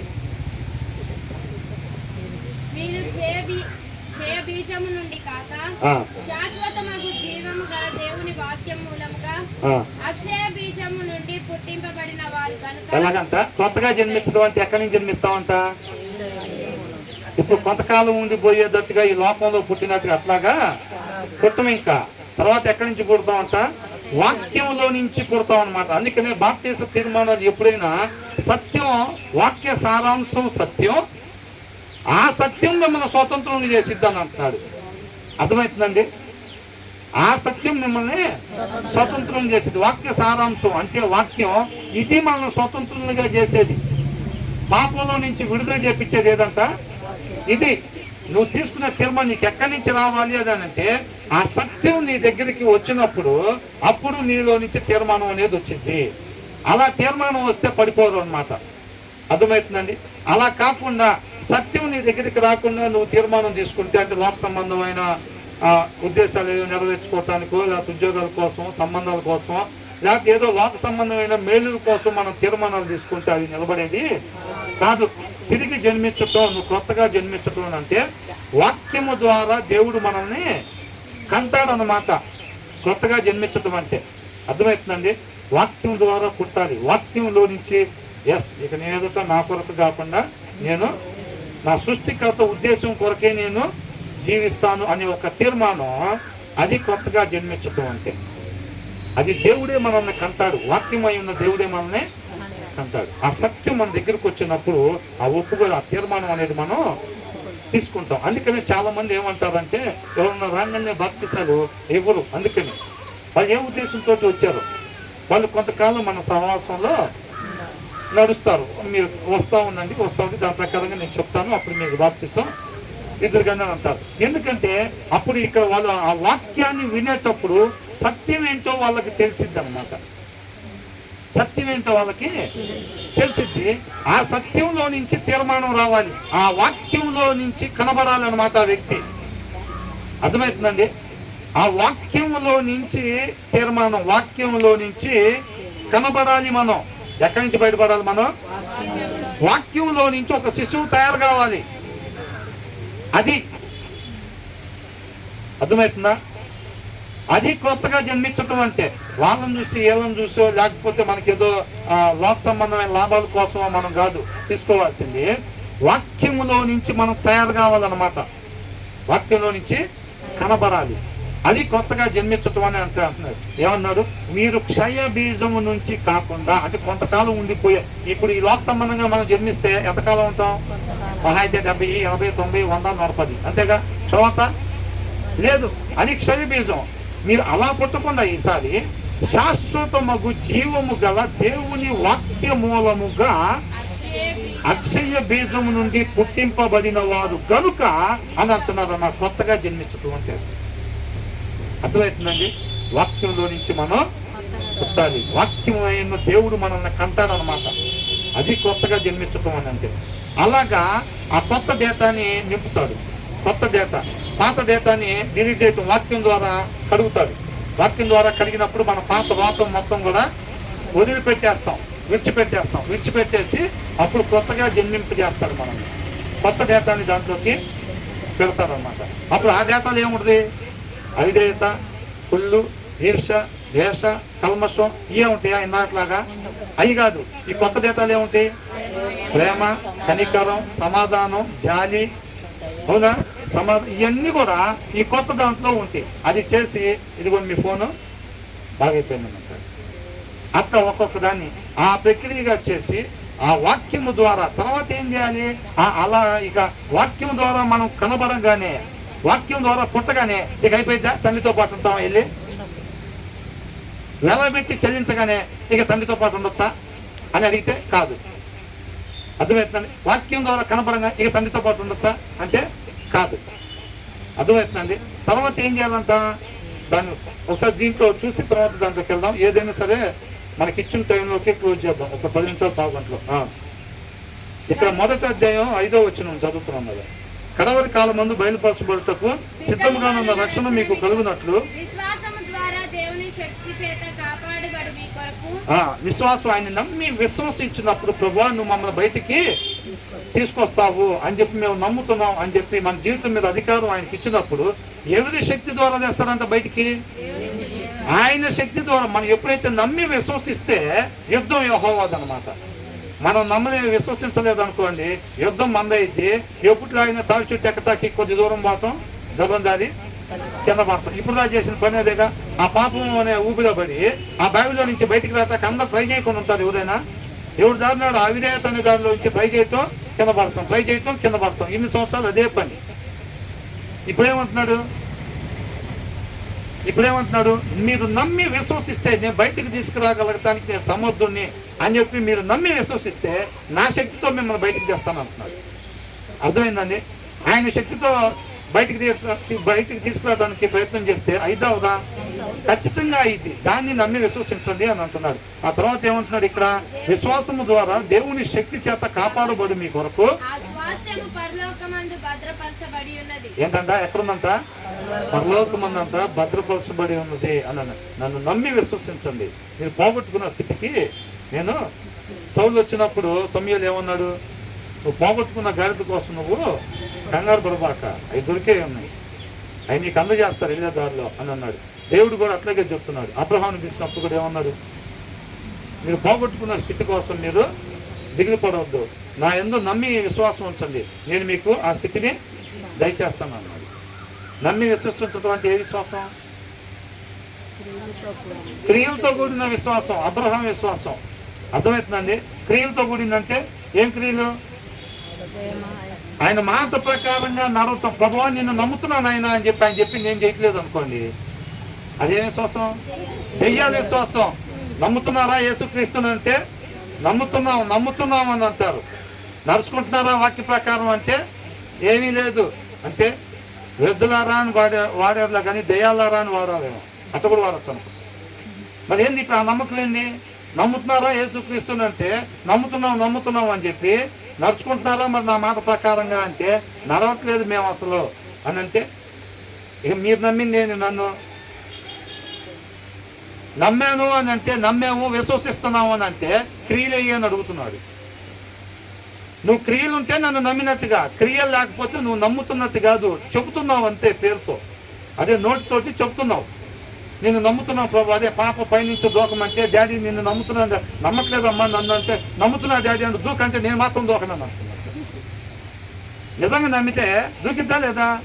నమ్మితే క్రియ కావాలి.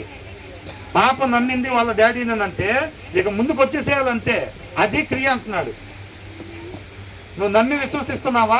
నమ్మి విశ్వసిస్తున్నా ప్రభు, నీ మీద నమ్మకమే అని అంటున్నాడు. మరి క్రియలే అని అంటున్నాడు. క్రియలు అడగబాకు ప్రభువా, నడుచుకోవటం సంగతి అట్టుంచు, ముందు చదవటమే లేదు, కానీ నిన్ను మాత్రం నమ్ముతున్నాను అంటున్నాడు. నీ నమ్మకం దెయ్యాల నమ్మకం అంటున్నాడు దేవుడు. ఆ నమ్మకం నిన్ను కాపాడలేదని అంటున్నాడు. నువ్వు నన్ను నమ్మితే నేను చెప్పిన దగ్గర కాలు పెట్టాను అంటున్నాడు. ఏం కాదు, భయపడబాక, నువ్వు ఈ బావిలో నుంచి బయటకు వెళ్తావు, నేను చెప్పినట్టు కాలు పెట్టి ఇక్కడ అదిగో చేతితో దాన్ని పట్టుకోని అంటున్నాడు. ప్రభు నేను నిన్ను నమ్ముతున్నాను, కాలు మాత్రం పెట్టను అంటున్నావు. మనం ఏమంటున్నావు? నాయనా నువ్వు నిజమైన దేవుడివే, నిన్ను నమ్ముతున్నాము, మీ అబ్బాయిని బయటికి తీసుకెళ్తాం కూడా చూసేవులే, కానీ కాలు మాత్రం పెట్టను ప్రభువా. ఏం కాదు, నన్ను నమ్మను అంటే చేత్తో దాన్ని పట్టుకో అంట. ప్రభా నేను నమ్ముతున్నాను, నేను మాత్రం దాన్ని పట్టుకోను అన్నాను. ఇంకెత్త బయటికి వెళ్ళేది. నమ్మి విశ్వసించినప్పుడు ఏం చేయాలి? బయటికి రావాలనుకున్నాడు. ఇది మార్గం అంటున్నాడు ఆయన. మార్గం సిద్ధపాటు చేసి మనం ముందు పెట్టాడు. మన బావిలో ఉన్నామండి, అందరం మన బావిలో ఉన్నాం. ఇప్పుడు యేసు మార్గాన్ని పెట్టాడు. ఈ వాక్యాన్ని అనుసరిస్తడం ద్వారా మన పైకి ఎక్కడెక్కడ చేయి పెట్టాలి, ఎక్కడ కాలు పెట్టాలి, ఎట్లా పైకి వెళ్ళాలనేది దీంట్లో ఉంది. అవునా? ఆయన ఈ మార్గాన్ని పెట్టాడు. ఇప్పుడు దేవుడు ఏమంటున్నాడు, దీన్ని మనం తీసి చదవపోతుంటే, ఒరే బావిలో అట్టగే ఉన్నారేంద్రా, ఇదిగో దారి పెట్టాను కదా, నేను దారి పెట్టాను కదా, దారిలో నుంచి పైకి రండి అని అంటున్నాడు. నా మీద విశ్వాసం ఉంటే నా శక్తితో మిమ్మల్ని పైకి తెస్తాను అంటున్నాడు. దారి అట్లాగే పెట్టుకొని నశించిపోయి ఆ బావిలోనే అట్లాగే తిరుగుతున్నారు చాలామంది. ఆ దారిని ఉపయోగించుకోవాలా లేదా? చూసిన వాళ్ళు ఏమనుకుంటారు, అరే శుభ్రంగా తాడు లోపలికి ఏలాడి తీసుకుంది, వాళ్ళు ఏమో బావిలోనే తిరుగుతున్నారు ఏంద్రా అనుకుంటారా లేదా? బైబిల్ చదవని వాళ్ళ పరిస్థితి అది. బైబిల్ చదవని వాళ్ళ పరిస్థితి. ఆ పాపంలోనే ఉంటే తీర్పు వచ్చినప్పుడు ఏమైంది? ఆ పాపం అనే లోకంలోనే, పాపం చేసిన వచ్చిన మరణంలోనే, ఆ బావిలోనే ఉన్నాం అనుకోండి, అవునా? రేపు రోజున తీర్పు వస్తే ఏమైంది? ఆ బావిలో ఉన్న వాళ్ళందరూ పాపంలో కాబట్టి మొత్తం నశించిపోతారు. అక్కడేమో తాడు ఏలాడ తీసి పెట్టాడు దేవుడు. మనం మాత్రం దాన్ని పట్టుకొని పైకి ఎక్కము. దాన్ని పట్టుకొని పైకి ఎక్కడం అంటే ఏంటి? ఇదే తాడు. దీన్ని చదివి దాంట్లో ఉన్న దాని ప్రకారం ఉండటం, ఈ చేయి తీసి మళ్ళీ ఇలా పట్టుకోవటం, మళ్ళీ ఇలాగా పట్టుకోవటం, మళ్ళీ ఇలాగా పట్టుకోవటం, దీంట్లో ఉన్న దాని ప్రకారంగా ఉంటుంటే అలాగా బయటకు వస్తారని అంటున్నాడు. ఇదే మార్గం అని అంటున్నాడు. దీన్ని తీసి మేము చదవమండి అంటే డిసైడ్ అయితేనే దీన్ని దిగకూడదు. ఇంకా దేనికి? ఆ తాడు పట్టుకుంది ఎవరు? మేము ఇటు నుంచి నశించిపోతాం, సిద్ధపోతాం పడ్డాం. మీరు తాడు వేసేదిలే, కానీ మేము డిసైడ్ అయ్యాం, నేను చచ్చిపోతానికి నశించిపోతాం మేము డిసైడ్ అయ్యాం అంటే ఏం చేస్తారు ఎవరైనా? అది జరిగే. బైబిల్ చదవని వాళ్ళు అది ఒక సూసైడ్ లాంటిది అనమాట. బైబిల్ చదవకపోవటం అనేది ఏంటంటే ఒక సూసైడ్. ఆ పాపం అనే బావిలోకి రక్షకుడు తాడు వేసినా సరే మనం దాన్ని పట్టుకొని పైకి రాకుండా ఉండటం ఏంటి? వాళ్ళ నాళ్ళు ఆత్మహత్య చేసుకుంటున్నట్టుగా అనమాట. మార్గం ఉండి కూడా దీని ద్వారా బయటికి రావట్లేదు, చదవట్లేదు అని అంటే మనం సూసైడ్ చేసుకుంటున్నట్టు అని అర్థం. కాబట్టి విశ్వాసం ద్వారా దేవుని శక్తి చేత కాపాడబడి మీ కొరకు పరలోకమందు భద్రపరచబడి ఉన్నది. ఆ మార్గం మనకి ఏర్చాడు కాబట్టి ఇందువల్ల మనం ఏం చేస్తున్నామంట? దారి తెలియని వాళ్ళకి దారి తెలిస్తే ఎలా ఉంటుంది? అవునా? ఇప్పుడు నిజంగానే ఒక బావిలో ఉండిపోయిన వాడికి ఎవడన్నా తాడేశారు అనుకోండి, ఎట్లా ఉంటుంది? వాళ్ళు ఆల్రెడీ ఇంకా సాయంత్రానికల్లా చచ్చిపోయేటట్టున్నారు. బావిలో పడి 7 రోజులు అవుతుంది అనుకున్నాం, సాయంత్రానికల్లా చచ్చిపోయేటట్టున్నారు. ఆ టైంలో తాడేశారు అనుకోండి, ఎవరన్నా సంతోషిస్తాడా లేకపోతే ఏడుస్తాడా? ఆడే కూర్చొని ఆ ప్రాణం పోయిందా సేపుడు దాకా అక్కడ ఏడుస్తూ ఉంటాడా? తాడుపట్టుకుని వెళ్ళకుండా సంతోషిస్తూ ఉంటాడు. ఎప్పుడైతే ఆ పునరుద్ధానుడు తిరిగి లేచాడో ఆ ఆశ, జీవంతో కూడిన ఆశ, ఎస్ ఇంక మేము బయటికి పడతాం, మాకు దారి దొరికింది అని దట్ ఈస్ ఈస్టర్ అని అంటున్నాడు అనమాట. తర్వాత ఏమన్నాడు? ఇందువల్ల మీరు మిక్కిలి ఆనందించుతున్నారు కానీ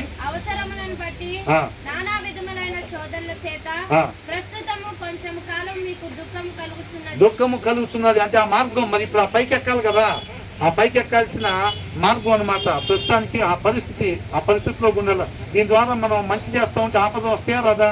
నీతిమంతులకి ఆపదలు అనేకములు. అటన్నిటిలో నుంచి దేవుడు మనకి విడుదలని దయచేస్తాడు, జయాన్ని దయచేస్తాడు. అదే చెప్తున్నాడు. తర్వాత ఏమంటున్నాడు? అగ్ని పరీక్షల వల్ల శుద్ధపరచబడుతున్నది కదా, దానికంటే అమూల్యమైన మీ విశ్వాసము ఈ శోధనల చేత పరీక్షకు నిలిచినదై. ఏంటంట? ఇప్పుడు బంగారానికి మంటదాలో పోతే దానికి విలువ ఉందా? విలువేమీ లేదు. కాబట్టి మనం దానికంటే అమూల్యమైన మీ విశ్వాసము, క్రియలతో కలిగిన ఆ విశ్వాసం ఏదైతే మనం నమ్మి విశ్వసిస్తున్నాం, చూసారండి ఆయన్ని, ఆ విశ్వాసం ఈ శోధనల చేత పరీక్షకు నిలిచినదై యేసుక్రీస్తు ప్రత్యక్షమైనప్పుడు కారణమగును.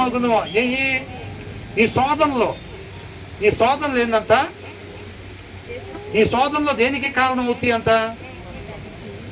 యేసుక్రీస్తు ప్రత్యక్షమైనప్పుడు మీకు మెప్పును, మహిమయు, ఘనతయు కలుగుటకు కారణం అవుతాయి అన్నమాట. యేసుక్రీస్తు వారు వచ్చినప్పుడు మనం మెప్పు పొందుకోవాలన్నా, ఘనత పొందుకోవాలన్నా సరే ఈ శోధనలే కారణం అవుతాయి అంట. అర్థమవుతుందండి? మన శోధనలు మనకు రావాలా వద్దా? చిన్నగా చెప్తున్నారండి. ఆశీర్వాదం మనకు కావాలా వద్దా? అది దీనికైతే కొద్దిగా సౌండ్ పెరిగిద్ది. శోధనలు అంటే వాక్యాన్ని బట్టి చూస్తే రావాలన్నట్టుగానే ఉండాలి, కానీ పలకటానికి అభ్యంతరకరంగా ఉంది. అవునా? ఇక్కడేమన్నాడు? నశించిపోవు సువర్ణము అగ్ని పరీక్ష వలన శుద్ధపరచబడుచున్నది కదా. దానికి ఎంత అవసరం అసలు ఆ మంట తగలటం? అవునా? ఆ నశించిపోయే సువర్ణం కోరుకోవాలి, నాకు మంట తగలాలి, అప్పుడు నేను తగదగా నెరవాలి, అప్పుడే దానికి విలువ. మనం దానికంటే అమూల్యమైన మీ విశ్వాసము ఈ శోధనలో చేత పరీక్షకు నిలిచి ఆ శోధనలు మాకు తగలాలి. ఆ శోధనలు మనకి ఎంత తగిలితే రేపు యేసుక్రీస్తు వారు వచ్చినప్పుడు అంతా మనకి అంత మహిమ అంట, అంత ఘనత అంట, అంత మెప్పు అంట. అర్థమవుతుందండి? ప్రభా వాడికి 2 శోధనలు దయచేసి నాకు 20 దయచేసేవింది ప్రభా, రేపు అంత మెరుస్తూ ఉన్నావు అని అంటున్నాడు. అర్థమవుతుందా? ఈ ఊరికి రాని శ్రమలు నాకే ఎందుకు వస్తుంది, నా జీవితం ఎట్లా తగలబడింది ఏంది అసలు అని అనుకుంటున్నావా? ఎవరికి నీ భాగ్యాన్ని దేవుడు మనకి ఇచ్చాడని అర్థం. అర్థమవుతుందండి? నువ్వు ఎంత నిజాయితీగా, ఎంత నీతిగా ఉంటే అంత సాధన వచ్చింది, అంతగా మెరుస్తావు రేపు రోజున. అర్థమవుతుందండి? కోరుకుంటున్నారా లేదా? ఇచ్చే బహుమానం మామూలుది కాదండి. వచ్చే బహుమానం మామూలుది కాదు. ఈ కొద్దిపాటి దినాలు వచ్చే శ్రమలో, శోధనలకి భయపడకూడదు మనం. అర్థమవుతుందా? క్రీస్తు ఎలాగ జయించాడు? అన్ని శాలువాలు కప్పటం, బొకేలు తీసుకుంటానే బావిలో నుంచి పైకి వెళ్ళాడా? అవమానాలు, నిందలు, అవహేళన చేయటం, పిడిగుద్దులు, ముఖం మీద ఉమ్మేయటం, ముళ్ళ కిరీటం పెడతాం, శ్రమలు, కొరడా దెబ్బలకుండానే ఆయన మరణాన్ని జయించి నిత్య జీవనానికి వెళ్ళాడు. కాబట్టి అంతగా మనం ఎవరు పట్ల అట్లా చేయట్లేదు, కానీ కాకపోతే మనం కూడా శోధనలో అనుకున్నానే వెళ్ళాలి. ఆ తర్వాత ఇక్కడ ఏమంటున్నాడు?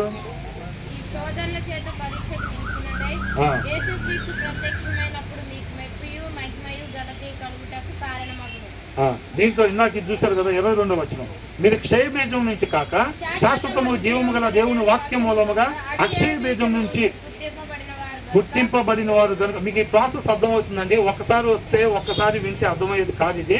దేవుని కృప అయితే దీన్ని డీటెయిల్గా వెళ్తా ఉందో తర్వాత వాటిలో కూడా మనకి సత్యంలో మనం స్థిరపరచబడతాం అన్నమాట. అర్థమవుతుందా? ఆయన వెల ఇచ్చి మనల్ని కొన్నాడు. పాపం చేసి బావిలో పడ్డాము, ఆ పాపుల్ని ఏం చేశాడు? ఆయన వెల ఇచ్చి కొన్నాడు.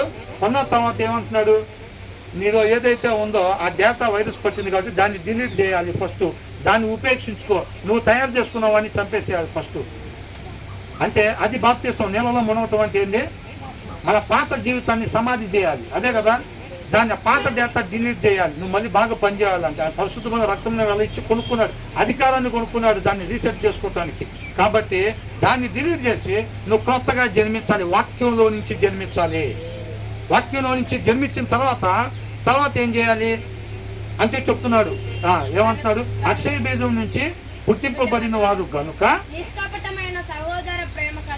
ఇదండి నిచ్చిన.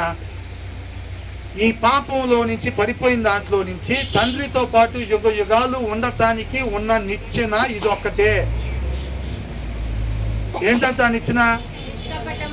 నిష్కపటమైన సహోదర ప్రేమ కలుగునట్లు. చూసారండి? సహోదర ప్రేమ. మన తోటి వారిని యేసుక్రీస్తు వారు తండ్రి మనల్ని ఎలాగ ప్రేమిస్తున్నాడో అలాగా మన తోటి వారిని మనము ప్రేమించకపోతే మనం ఆ నిచ్చెన ఎక్కలేము. ఆ పాపం అనే బావిలోనే నశించిపోతాము. అర్థమవుతుందండి? ఎంతమందికి అర్థమైంది నేను చెప్పింది? ఆ పాపం అనే ఊబిలో నుంచి మీరు తండ్రితో పాటు యుగయుగాలు ఉండటానికి, ఆ బావిలో నుంచి బయటికి రావడానికి నిచ్చెన ఏంటంట? ఆ బావిలో జరిగిన ప్రాసెస్ వెల ఇచ్చి కొనుక్కున్నాడు, పాత డేటా డిలీట్ చేస్తున్నాడు వాక్యంతో, వాక్యంలో నుంచి మనల్ని కంటున్నాడు. అది బావిలో జరిగింది. ఓకేనా? మీరు ఇప్పుడు తండ్రి పైన ఉన్నాడు. తండ్రితో మీరు ఫస్ట్ ఆయనతో పాటు ఉండాల్సింది యుగయుగాలు. కానీ మీరు పాపం చేసి దీంట్లో పడ్డారు. నేను రక్తమైన వెల ఇచ్చి కొనుక్కున్నాను, ఈ డేటాని డిలీట్ చేస్తున్నాను, కొత్తగా మిమ్మల్ని జన్మింపజేశాను. జన్మింపజేసిన తర్వాత మీరు ఇదిగో నిచ్చెన, ఈ నిచ్చెనలో నుంచి తండ్రి దగ్గరికి వెళ్ళాలని అంటున్నాడు. ఏంటంటే నిచ్చెన నిష్కపటమైన సహోదర ప్రేమ. ఎవరైతే తన పొరుగు వారిని క్రీస్తు వలె, క్రీస్తు మనల్ని ఏ రీతిగా ప్రేమించాడో, మన సహోదరులు క్రీస్తు మనల్ని ఎలాగుంటే ప్రేమించాడు. బ్రదర్ మీరు చెప్పింది బాగానే ఉంది, ఎదుటి వాళ్ళు మంచోళ్ళు అయితే మేము కూడా అట్లాగే ప్రేమిస్తాము. మనం మంచోళ్ళు అని చెప్పి యేసుక్రీస్తు మనల్ని అలా ప్రేమించాడా? ఎవరిని కొనుక్కున్నాడు? పరిశుద్ధమనే రక్తమనే వెల ఇచ్చి ఎవరిని కొన్నాడు? పాపులను కొనుక్కున్నాడు. స్క్రాప్ దేనికి పనికిరాని వాళ్ళని కొనుక్కున్నాడు. వైరస్ పట్టిన ఫోన్లు కొనుక్కున్నాడు ఆయన. నువ్వు అవతల వాళ్ళని ప్రేమించాలంటే నీకు వాళ్ళు చక్కగా ప్యూరిటీగా ఉండాలా? వాళ్ళు ఆల్రెడీ యేసుక్రీస్తులాగా ఉంటే నువ్వు ప్రేమిస్తావా? అది అంటున్నాడు. నువ్వు ఎక్కాల్సిన నిచ్చెన ఏంటంటే, నీ తోటి సహోదరుడు, నీ ఇంటి పక్కన వాళ్ళు కావచ్చు, ఇంటి వెనకాల వాళ్ళు కావచ్చు, ఆఫీస్లో ఉండేవాళ్ళు కావచ్చు, నీ రక్త సంబంధికులు కావచ్చు, మీ భర్త కావచ్చు, మీ పిల్లలు కావచ్చు, ఎవరైనా నీ తోటి సహోదరుడు సహోదరియే. అందుకనే శారా కూడా అబ్రహాం ఏమంటుంది? సహోదరుడా సహోదరి అని రాస్తుంది అన్నమాట. ఆత్మీయ జీవితంలో ఎవరైనా సహోదరి సహోదరుడు అంతే. అర్థమవుతుందండి? వాళ్ళందరినీ బ్రదర్ మా ఆఫీస్లో పక్కన ఎంత భయంకరుడో మీకు తెలియదు, నువ్వు అంతకన్నా భయంకరుడివి. నీకోసం తన పరిశుద్ధమైన రక్తమైన వెల ఇచ్చి కొనుక్కున్నాడు నేను అలా ప్రేమించి ప్రాణం పెట్టాడు నీకోసం. ఏ మంచి ఉందని నీలో ప్రాణం పెట్టాడు ఆయన. వాళ్ళలో మంచి చూస్తున్నావా? నీలో మంచి చూస్తే నువ్వు అది ఈ స్థితిలో ఉండేవాళ్ళం. అసలు ఎవరన్నా మనలో మంచి ఉంటే వాళ్ళ కోసం నేను ప్రాణం పెడతాను దేవుడు ఏమన్నా అంటే ఎవరి కోసం నా ప్రాణం పెట్టే పరిస్థితి ఉండేదా? ఏ ఊర్లో మంచి అనేదే లేదు. మనలో మంచి ఏమీ లేదు, ఎంత కూడా లేదు. 100%లో ఎంత పర్సెంట్ లేదు? 0.1% కూడా మనలో మంచి లేదు. ఆయన మనల్ని ఎలా ప్రేమించాడు? నిష్కపటముగా. అర్థమైందండి? ప్రాణం పెట్టేటట్టుగా ప్రేమించాడు మనల్ని. నువ్వు నీ సహోదరుని ఎప్పుడైతే అలాగ ప్రేమిస్తావో, వాళ్ళు భయంకరులే. వాళ్ళ లోపల కుళ్ళు, ఈర్ష, ద్వేష, కల్మషం, ఇయే పగ ఇయే ఉన్నాయి. అయినా సరే నువ్వు ఎప్పుడైతే నిష్కపటముగా ప్రేమిస్తావో అప్పుడు నువ్వు ఒక్కొక్కటి నిచ్చిన ఒక్కొక్క కాలు ఒక్కొక్క మెట్టి మీద వేస్తున్నావు. అర్థమవుతుందండి? అట్లా వేసుకుని నీ సహోదరుని నిష్కపటముగా నువ్వు ఎప్పుడైతే ప్రేమిస్తూ ఉంటావు, అవతల వాళ్ళు అర్హత చూడకపోయినా, వాళ్ళు మంచి లేకపోయినా, వాళ్ళు నీకు మేలు చేస్తేనే నువ్వు మేలు చేయటం కాదండి. వాళ్ళు కీడు యేసుక్రీస్తుకి అందరూ మేలే చేశారా? ముళ్ళ కిరీటం తీసుకొచ్చి మేలు చేశారా? మొహం మీద ఉమ్మూసి మేలు చేశారా? పిడుగుద్దు మేలు చేశారా? వస్త్రాలు చింపి చేశారా? అవమానించడం మేలా? ఆయనకి అన్నీ ఏం చేస్తారు? ఏనేం చేస్తున్నారు? కానీ తండ్రి వీళ్ళు ఏం చేస్తున్నారు వీళ్ళకి తెలీదు. అమ్మలారా నా కోసం ఏడవబాకండి. ఎవరు? ఈ పాపుల్ని అవునా? మీకోసం, మీ పిల్లల కోసం అంటే ఏం చేస్తున్నాడు ఈయన? వాళ్ళు మన చెడు కోరుకుంటారు. మన ఇంటి ముందు మన చెడు కోరుకోవచ్చు కాక, ఒకవేళ వాళ్ళు లోకస్తులుగా ఉంటే, వాళ్ళు ఆత్మీయులు అయితే మేలు కోరుకుంటారు. వాళ్ళు లోకస్తులు అనుకోండి, వాళ్ళు చెడు కోరుకుంటారు. ఆఫీస్లో వాళ్ళు కావచ్చు, పక్కింటి వాళ్ళు కావచ్చు, మన చుట్టాలు కావచ్చు, ఎవరైనా మా తోడుకోవాలండి, మా వదినే, స్వయంగా మా తమ్ముడు అంటే మా తమ్ముడికే ఇదండి, మా అక్కకే ఇదండి అని చెప్తూ ఉంటారు. చూసారా? వాళ్ళు అలా ఉండొచ్చు గాక మనం ఎలా ఉండాలంట? వారిని బట్టి మనం ఉంటే మన పని అయిపోయినట్టే, మన గొయ్యి మనం తీసుకున్నట్టే. వాళ్ళు అట్టున్నారు కాబట్టి మనం ప్రేమించలేదు అనుకోండి, నువ్వు ఆ నిచ్చెన ఎక్కట్లేదు. అర్థమవుతుందండి? అది అంటున్నాడు. కాబట్టి ఏమంటున్నారు? మీరు అక్షయ భుజం నుంచి పుట్టబడిన వారు కనుక నిష్కపటమైన సహోదర ప్రేమ కలుగునట్లు. నువ్వు కొత్తగా జన్మించావు అంటే నీలో కనపడాల్సింది ఏంటి? నువ్వు కొత్తగా జన్మించడా లేదా? ఇది ఒరిజినల్ కాదు, ఇట్లా చూస్తారా? నువ్వు కొత్తగా జన్మించావా లేదా అనేది తెలిసేది నువ్వు నీళ్ళలో మునిగి లేచినందుకు కాదు. అర్థమవుతుందండి? నీ దగ్గర సహోదరుని పట్ల నువ్వు డీల్ చేస్తూ ఉంటావు. చూసావా విధానం? యేసుక్రీస్తు మనతో ఎలాగైతే ప్రేమిస్తున్నాడో, మన సహోదరుని ఎప్పుడైతే నువ్వు అలా ప్రేమిస్తున్నావో అది వీళ్ళు కొత్తగా జన్మించారు అనే దాన్ని తెలియపరిచింది అనమాట. నీళ్ళల్లో మునిగిలేసి వచ్చి మళ్ళీ స్వార్థం కుళ్ళు కుతంత్రాలు పెట్టుకుంటే అది జస్ట్ నేను స్నానం చేసిన దాంతో సమానమే తప్ప నువ్వు పాపంలోనే ఉన్నట్టు. కాబట్టి ఏమంటున్నాడు ఇక్కడ, నిష్కపటమైన సహోదర ప్రేమ కలుగునట్లు మీరు సత్యమునకు విధేయత చూపుతారు. చూసారండి, ఆయన ఇచ్చిన ఎక్కాలంటే ఏం చేయాలంట? మీరు సత్యమునకు ఆ సహోదర ప్రేమ మనలో కలగాలంటే యేసుక్రీస్తు వారు మనల్ని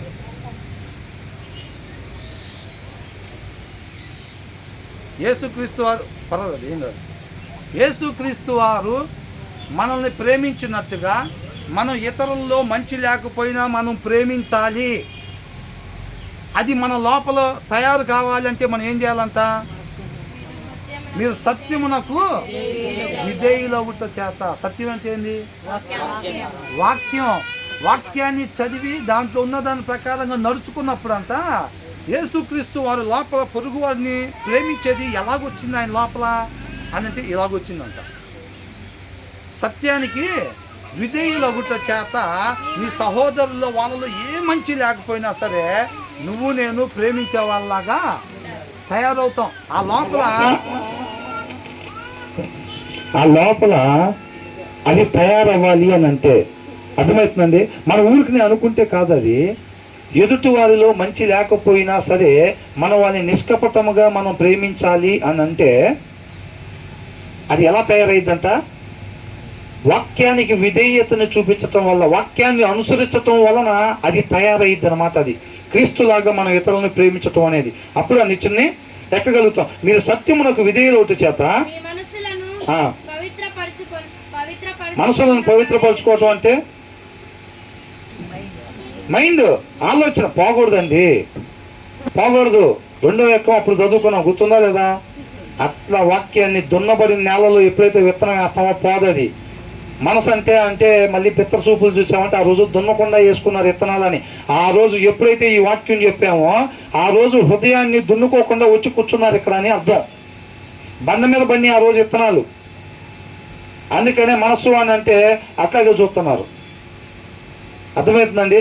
దున్నబడిన నేలలాగా వాక్యం అనే విత్తనాలు చల్లేటప్పుడు మన హృదయం ఎలాగుండాలంట? దానికోసమే పాటలు పాడేది. హృదయం ఎక్కడో పెట్టుకొని వరకు పాటలు పాడితే ప్రయోజనం ఉండదు. పాటలు పాడేటప్పుడు నాగలతోటి ఆ నేలని దున్నుతున్నట్టుగా హృదయం సిద్ధపాటు కావాలన్నమాట. అప్పుడు వాక్యం అనే విత్తనాలు ఏం చేస్తారు? జల్లుతారు. అప్పుడు ఆ నేలలో పడిన విత్తనం మంచి నేలలో పడిన విత్తనం లాగా ఫలించిద్ది. అది మనల్ని కాపాడిద్ది. అది అంటున్నాడు, మీ మనస్సులను పవిత్రపరచుకొని వారై ఉండి ఒకరినొకరు హృదయపూర్వకముగాను ఏం చేయాలంట? ఒకరినొకరు హృదయపూర్వకంగా, పైనుంచి కాదు మీరు బాగుండాలి అక్క అని చెప్పి లోపలికి పోయి నాశనం అయిపోవాలనుకోవటం కాదు, కుళ్ళుకోవటం కాదు. ఎలాగంట? హృదయపూర్వకముగా మిక్కటముగాను ప్రేమించుడి అని అంటున్నాడు. అర్థమవుతుందండి? అలా ప్రేమించాలన్నమాట. అలాగే మనం పొరుగు వారిని ప్రేమించాలని అంటే మన హృదయంలో వాక్యం ఉంటేనే, వాక్యానికి విధేయత చూపిస్తుంటేనే అయ్యిద్ది. అర్థమవుతుందండి? అప్పుడు మన సహోదరుల పట్ల ఎప్పుడైతే మనం అలా ప్రేమిస్తూ ఉంటాం అప్పుడు ఆ నిచ్చెన పట్టుకొని ఎక్కుతున్నట్టు పైకి. దాని తర్వాత ఏమంటున్నాడు? ఎలానగా గడ్డిని పోలిన వారు వారి అందమంతయు పువ్వువలే. ఉందా లేదా పాట? అవునా? ఏమైందంటే ఇక్కడ వారి అందమంతయు గడ్డి పువ్వు వలె ఉన్నది, గడ్డి ఎండును దాని పువ్వును రాలును, అయితే ప్రభువు వాక్యము ఎల్లప్పుడూ నిలుచును అని అంటున్నాడు. మనకు ప్రకటింపబడిన సువార్త ఏంటంట?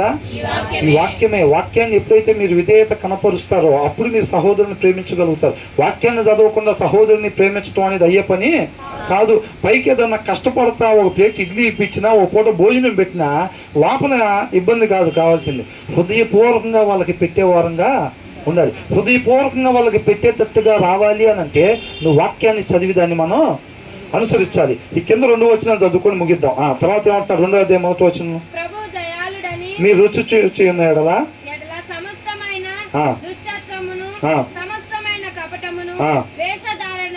అసూయయు సమస్త దూషణ మాటలను మాని, అంటే వీటన్నిటికీ సమాధి చేయాలి. ఆ అవిధేయతని ఆయన ఒక ఆయన తయారు చేసాం కదా మనం. ఆయనలో ఉండే లక్షణాలు ఇవి అన్నమాట. వారి వల్ల మనం ఈ బావిలో పడ్డాం. అర్థమైందండి? ఈ బావిలో పడ్డాం, దాన్ని ఏం చేయాలని అంటున్నారు? మాని అని అంటున్నాడు. దాన్ని నువ్వు ఆ పాత వైరస్ పట్టిన డేటాను నువ్వు తీసేసుకోవటానికి ఇష్టపడి కొత్తగా జన్మించాలి, కొత్తగా జన్మింపజేస్తానన్నాడు కదా. అప్పుడు ఏం చేస్తా? అప్పుడు కొత్తగా జన్మించాం అంటే నీళ్ళలో మునిగిలేసి బాప్తిసం తీసుకుంటున్నారు కదా ఇవాళ అనేక మంది. ఆ పాత స్వభావాన్ని మరణానికి గురి చేసి కొత్తగా జన్మిస్తారు. వాక్యంలో నుంచి మీరు జన్మిస్తారనమాట. జన్మించిన తర్వాత ఆ డేటా ఎలాగా నింపుకోవాలి అని అంటే చెప్తున్నాడు. క్రొత్తగా జన్మించిన శిశువును పోలిన వారే నిర్మలమను వాక్యమును పాల వలన. రక్షణ విషయంలో కొత్తగా జన్మించిన శిశువు ఏం చేస్తాడు? చిన్నపిల్లలు పుట్టినప్పుడు ఏం చేస్తారు? పాలు ద్వారా బలపడతా ఉంటారు. అవునా? ఆత్మీయంగా రక్షణ పొందుకొని కొత్తగా జన్మించిన వాళ్ళు ఉంటారు కదా, బాప్తిసం తీసుకొని, వాళ్ళు ఇమ్మీడియట్గా చేయాల్సిన పని ఏంటంట? వాక్యాన్ని చదవాలి. ఇంక వాళ్ళు వాక్యాన్ని ఇప్పుడు కొత్తగా జన్మించారు శిశువు, పాలు దాపకుండా వదిలిపెట్టారు అనుకోండి, ఏమవుతారు? చచ్చిపోతారు అంతే. ఇప్పుడు బాప్తిసం తీసుకొని కొత్తగా జన్మించాం మనం, వాక్యం చదవలేదు అనుకోండి, ఏమవుతాం? మళ్ళీ పడిపోతాం లోకంలోకి, అంతే. అదే చెప్తున్నారు ఇక్కడ చక్కగా. ఏమంటున్నాడు? కొత్తగా జన్మించిన శిశువులను పోలిన వారై నిర్మలమైన వాక్యమును పాల వలన రక్షణ విషయములో ఎదుగు నిమిత్తము. అంటే మీరు తండ్రితో పాటు యుగ యుగాలు ఉండేదానికోసం రక్షణలో ఏం చేయాలంట? రక్షణలో ఎదగాలి అని అంటే ఏం చేయాలి? వాక్యం అనే పాలు తాగుతూ ఉండాలన్నమాట. నువ్వు ఎప్పుడైతే ఆ పాలు తాగటం ఆపేసేస్తావో అప్పుడు ఏమైంది? ఆ పాత లక్షణాలు మళ్ళీ క్రీస్తు పోలిక పోయి, ఆయన స్వరూపం పోయి మళ్ళీ ఎవరు స్వరూపం కనపడుతుంది? మళ్ళీ పాత స్వరూపం కనపడతా ఉండిద్ది. ఎప్పుడు? వాక్యం చదవటం ఆపేసినప్పుడు. అర్థమవుతుందా? వాక్యం అనే నిర్మలమైన ఆ పాలు మనం తాగుతూ ఉండాలి, అప్పుడే మనం వృద్ధి చెందుతూ ఉంటారు అనమాట. అర్థమవుతుందండి? తర్వాత ఏమంటున్నాడు? ఆ పాలను ఏం చేయాలంటే మనం అపేక్షించడం అంటే ఇష్టపడాలి, వాక్యం చదవాలి, దేవునితో సమయం గడపాలి, ఆ బలాన్ని తెచ్చుకోవాలి. ఇప్పుడు మంచిగా పాలు తాగుతూ ఉంటే చిన్నపిల్లలు ఎలా ఉంటారు? బలంగా, యాక్టివ్గా, పుష్టిగా తయారవుతాం. ఆత్మీయంగా కూడా మనం వాక్యాన్ని ఎప్పుడైతే బాగా చదువుతూ ఉంటామో ఆ బలం అనేది మనకి వచ్చింది, బలం అనేది వస్తూ ఉండిద్ది అనమాట. నిత్య జీవనంలోకి వెళ్తాను. ఆ తర్వాత ఏమంటున్నాడు? ఏంటంట? ఇలా ఉండేటప్పుడు ఆత్మీయులు ఏమంటారు? మనుషుల చేత ఏమంటారు? యేసుక్రీస్తుని ఏం చేశారు? మనుషులు విసర్జించారు. ఆయన సిలువేయాలని అన్నారు. కొట్టండి, ఆయన సిలువేయని అన్నారు. అంటే మనల్ని కూడా ఏమంటారు? మనుషుల చేత విసర్జించబడినాను. దేవుని దృష్టిలో ఎలా ఉంటామంట? మనుషుల చేత మెప్పు కోరుకోబాకండి. ఒకసారి నీళ్ళల్లో మునిగి లెగిసిన తర్వాత మనుషులు మనల్ని మెచ్చుకోవాలి అని అనుకుంటే వాక్యం సరిగ్గా చదవట్లేదని అర్థం. అర్థమవుతుందండి? వాక్యం చదువుతున్న తర్వాత ఎప్పుడైతే నీళ్ళలో మునిగి లేచిన తర్వాత మనుషులు మనల్ని ఏం చేస్తారంటే ఇంకా విసర్జిస్తూ మొదలు పెడతారు. లోకం విసర్జించింది, ఎందుకంటే నన్ను విసర్జించింది కాబట్టి మిమ్మల్ని కూడా విసర్జించింది. అయినా సరే మీరు దాని వైపు చూడబాకండి. మీరు దేవుని దృష్టికి ఏర్పరచబడినది అమూల్యమును సజీవమునైన రాయియగు ప్రభువు వద్దకు వచ్చిన వారై. మనం ఎలాంటి రాళ్ళు అంట? అమూల్యమును సజీవమునైన రాయియగు ప్రభువు వద్దకు వచ్చామంట. అలాంటి అమూల్యమైన రాళ్ళు అంట మనం. ఏమి రాళ్ళు? తర్వాత యేసుక్రీస్తు ద్వారా దేవునికి అనుకూలములకు ఆత్మ సంబంధమైన బలులను అర్పించుటకు ఎలాగంట? పరిశుద్ధమైన యాజకులుగా ఉండునట్లు మీరును సజీవమైన రాళ్ళ వలె నుండి. ఎవరంట? ఈ రక్షణ పొందుకొని బాప్తీసాలు తీసుకొని వినాలని. బాప్తీసాలు తీసుకొని ఎవరైతే వాక్యం చదువుకుంటా వెళ్తా ఉంటారో వాళ్ళు ఎలా తయారవుతారంట? సజీవమైన రాళ్ళ వలె ఆత్మ సంబంధమైన మందిరముగా. అది నూతన యెరూషలేము అంటే. అర్థమవుతుందండి? ఏంటంట? సజీవమైన ఆత్మ సంబంధమైన మందిరముగా కట్టబడుతున్నాం అనమాట. రక్షణ పొందుకుని వాక్యము చదువుతా దాని ప్రకారంగా జీవించే వాళ్ళందరూ ఒక్కొక్కరు ఒక్కొక్క రాయిలాగా అనమాట. ఒక్కొక్కరు ఒక్కొక్క రాయిలాగా తీసుకొని దేవుడు ఏం చేస్తున్నాడు? నూతన యెరూషలేముని నిర్మాణం చేస్తున్నాడు అనమాట. 9వ వచనం ఒకసారి చదవండి. 9వ వచనం చదివేసి ముగిద్దాం.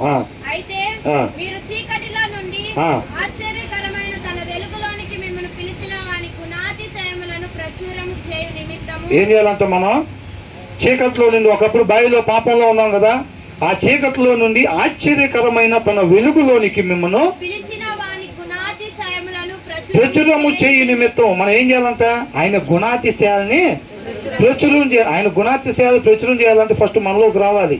మనలోకి రావాలంటే మనం ఆయనలో నాటపడాలి. వాక్యాన్ని చదువుతూ ఉంటే ఆయన పోలిక, ఆయన స్వరూపం మనలోకి వచ్చింది. ఆయన గుణ లక్షణాలు మనలోకి వస్తే అప్పుడు వాటిని మనం బయట కనపరుస్తూ ఉంటాం. మన ప్రవర్తన ద్వారా మనం మాట్లాడినప్పుడు క్రీస్తు కనపడతాడు, చూసినప్పుడు క్రీస్తు కనపడతాడు, మన ప్రవర్తనలో క్రీస్తు కనపడతారనమాట. కాబట్టి ఆయన గుణాతిశయమును ప్రచురము చేయి నిమిత్తము ఏర్పరచబడిన వంశమును, మనం ఎవరంతా మనందరం రక్షణ పొందుకొని వాక్యాన్ని చదువుతా దాని ప్రకారంగా నడుచుకునే వాళ్ళంతా ఒక వంశం అంట. మనం ఇక్కడ ఎలాగో అయితే కూర్చున్నామో అలాగే వీళ్ళంతా కూడా ఒక ఫ్యామిలీ అంట.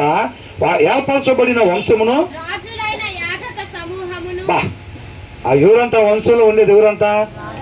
రాజుల కుటుంబం లాగా రాజులైన యాజక సమూహం అంట మనం అందరం. చూసారండి. తర్వాత పరిశుద్ధ జనమును. ఎవరంతా? ఒకప్పుడు ఎలా ఉన్నాం? బాయిలో ఉండి పాపులు బ్యాచ్. అవునా? పాపులు బ్యాచ్. ఇవాళ ఎట్టగైపోయాం? పరిశుద్ధ జనమును. దేవుని సొత్తైన ప్రజలనై ఉన్నారు. దేవునికంత సొత్తు. అంటే సొత్తు ఏంటి? నా సొత్తు ఇది అని అంటే నేను కలిగి ఉన్నది ప్రీషియస్ అన్నమాట, విలువైనది అంట. మనం దేవుని సొత్తు అయిన ప్రజలు అయి ఉన్నాము. ఒకప్పుడు పాపులుగా ఉన్న మనం ఎలా చేసుకున్నాడు ఆయన? దేవుని సొత్తు. వీళ్ళు నా సొంతం, వీళ్ళు నా మనుషులు. ఆయన నామానికి మహిమ కలిగించేవారుగా, పాపులుగా ఉండే మనం ఆయన నామానికి మహిమ కలిగించేవారుగా, రాజులైన యాజక సమూహంగా మనల్ని పాపుల్ని. ఎంత ట్రాన్స్ఫర్మేషన్ జరుగుతుందండి, ఎంత మార్పు జరుగుతుంది. అవునా? అదనమాట. ఆ పాపపు ఊబిలో ఉన్న మనకి ఆ యేసుక్రీస్తు వారి ద్వారా తాడుని, మార్గాన్ని చూపించారు. చూసారా?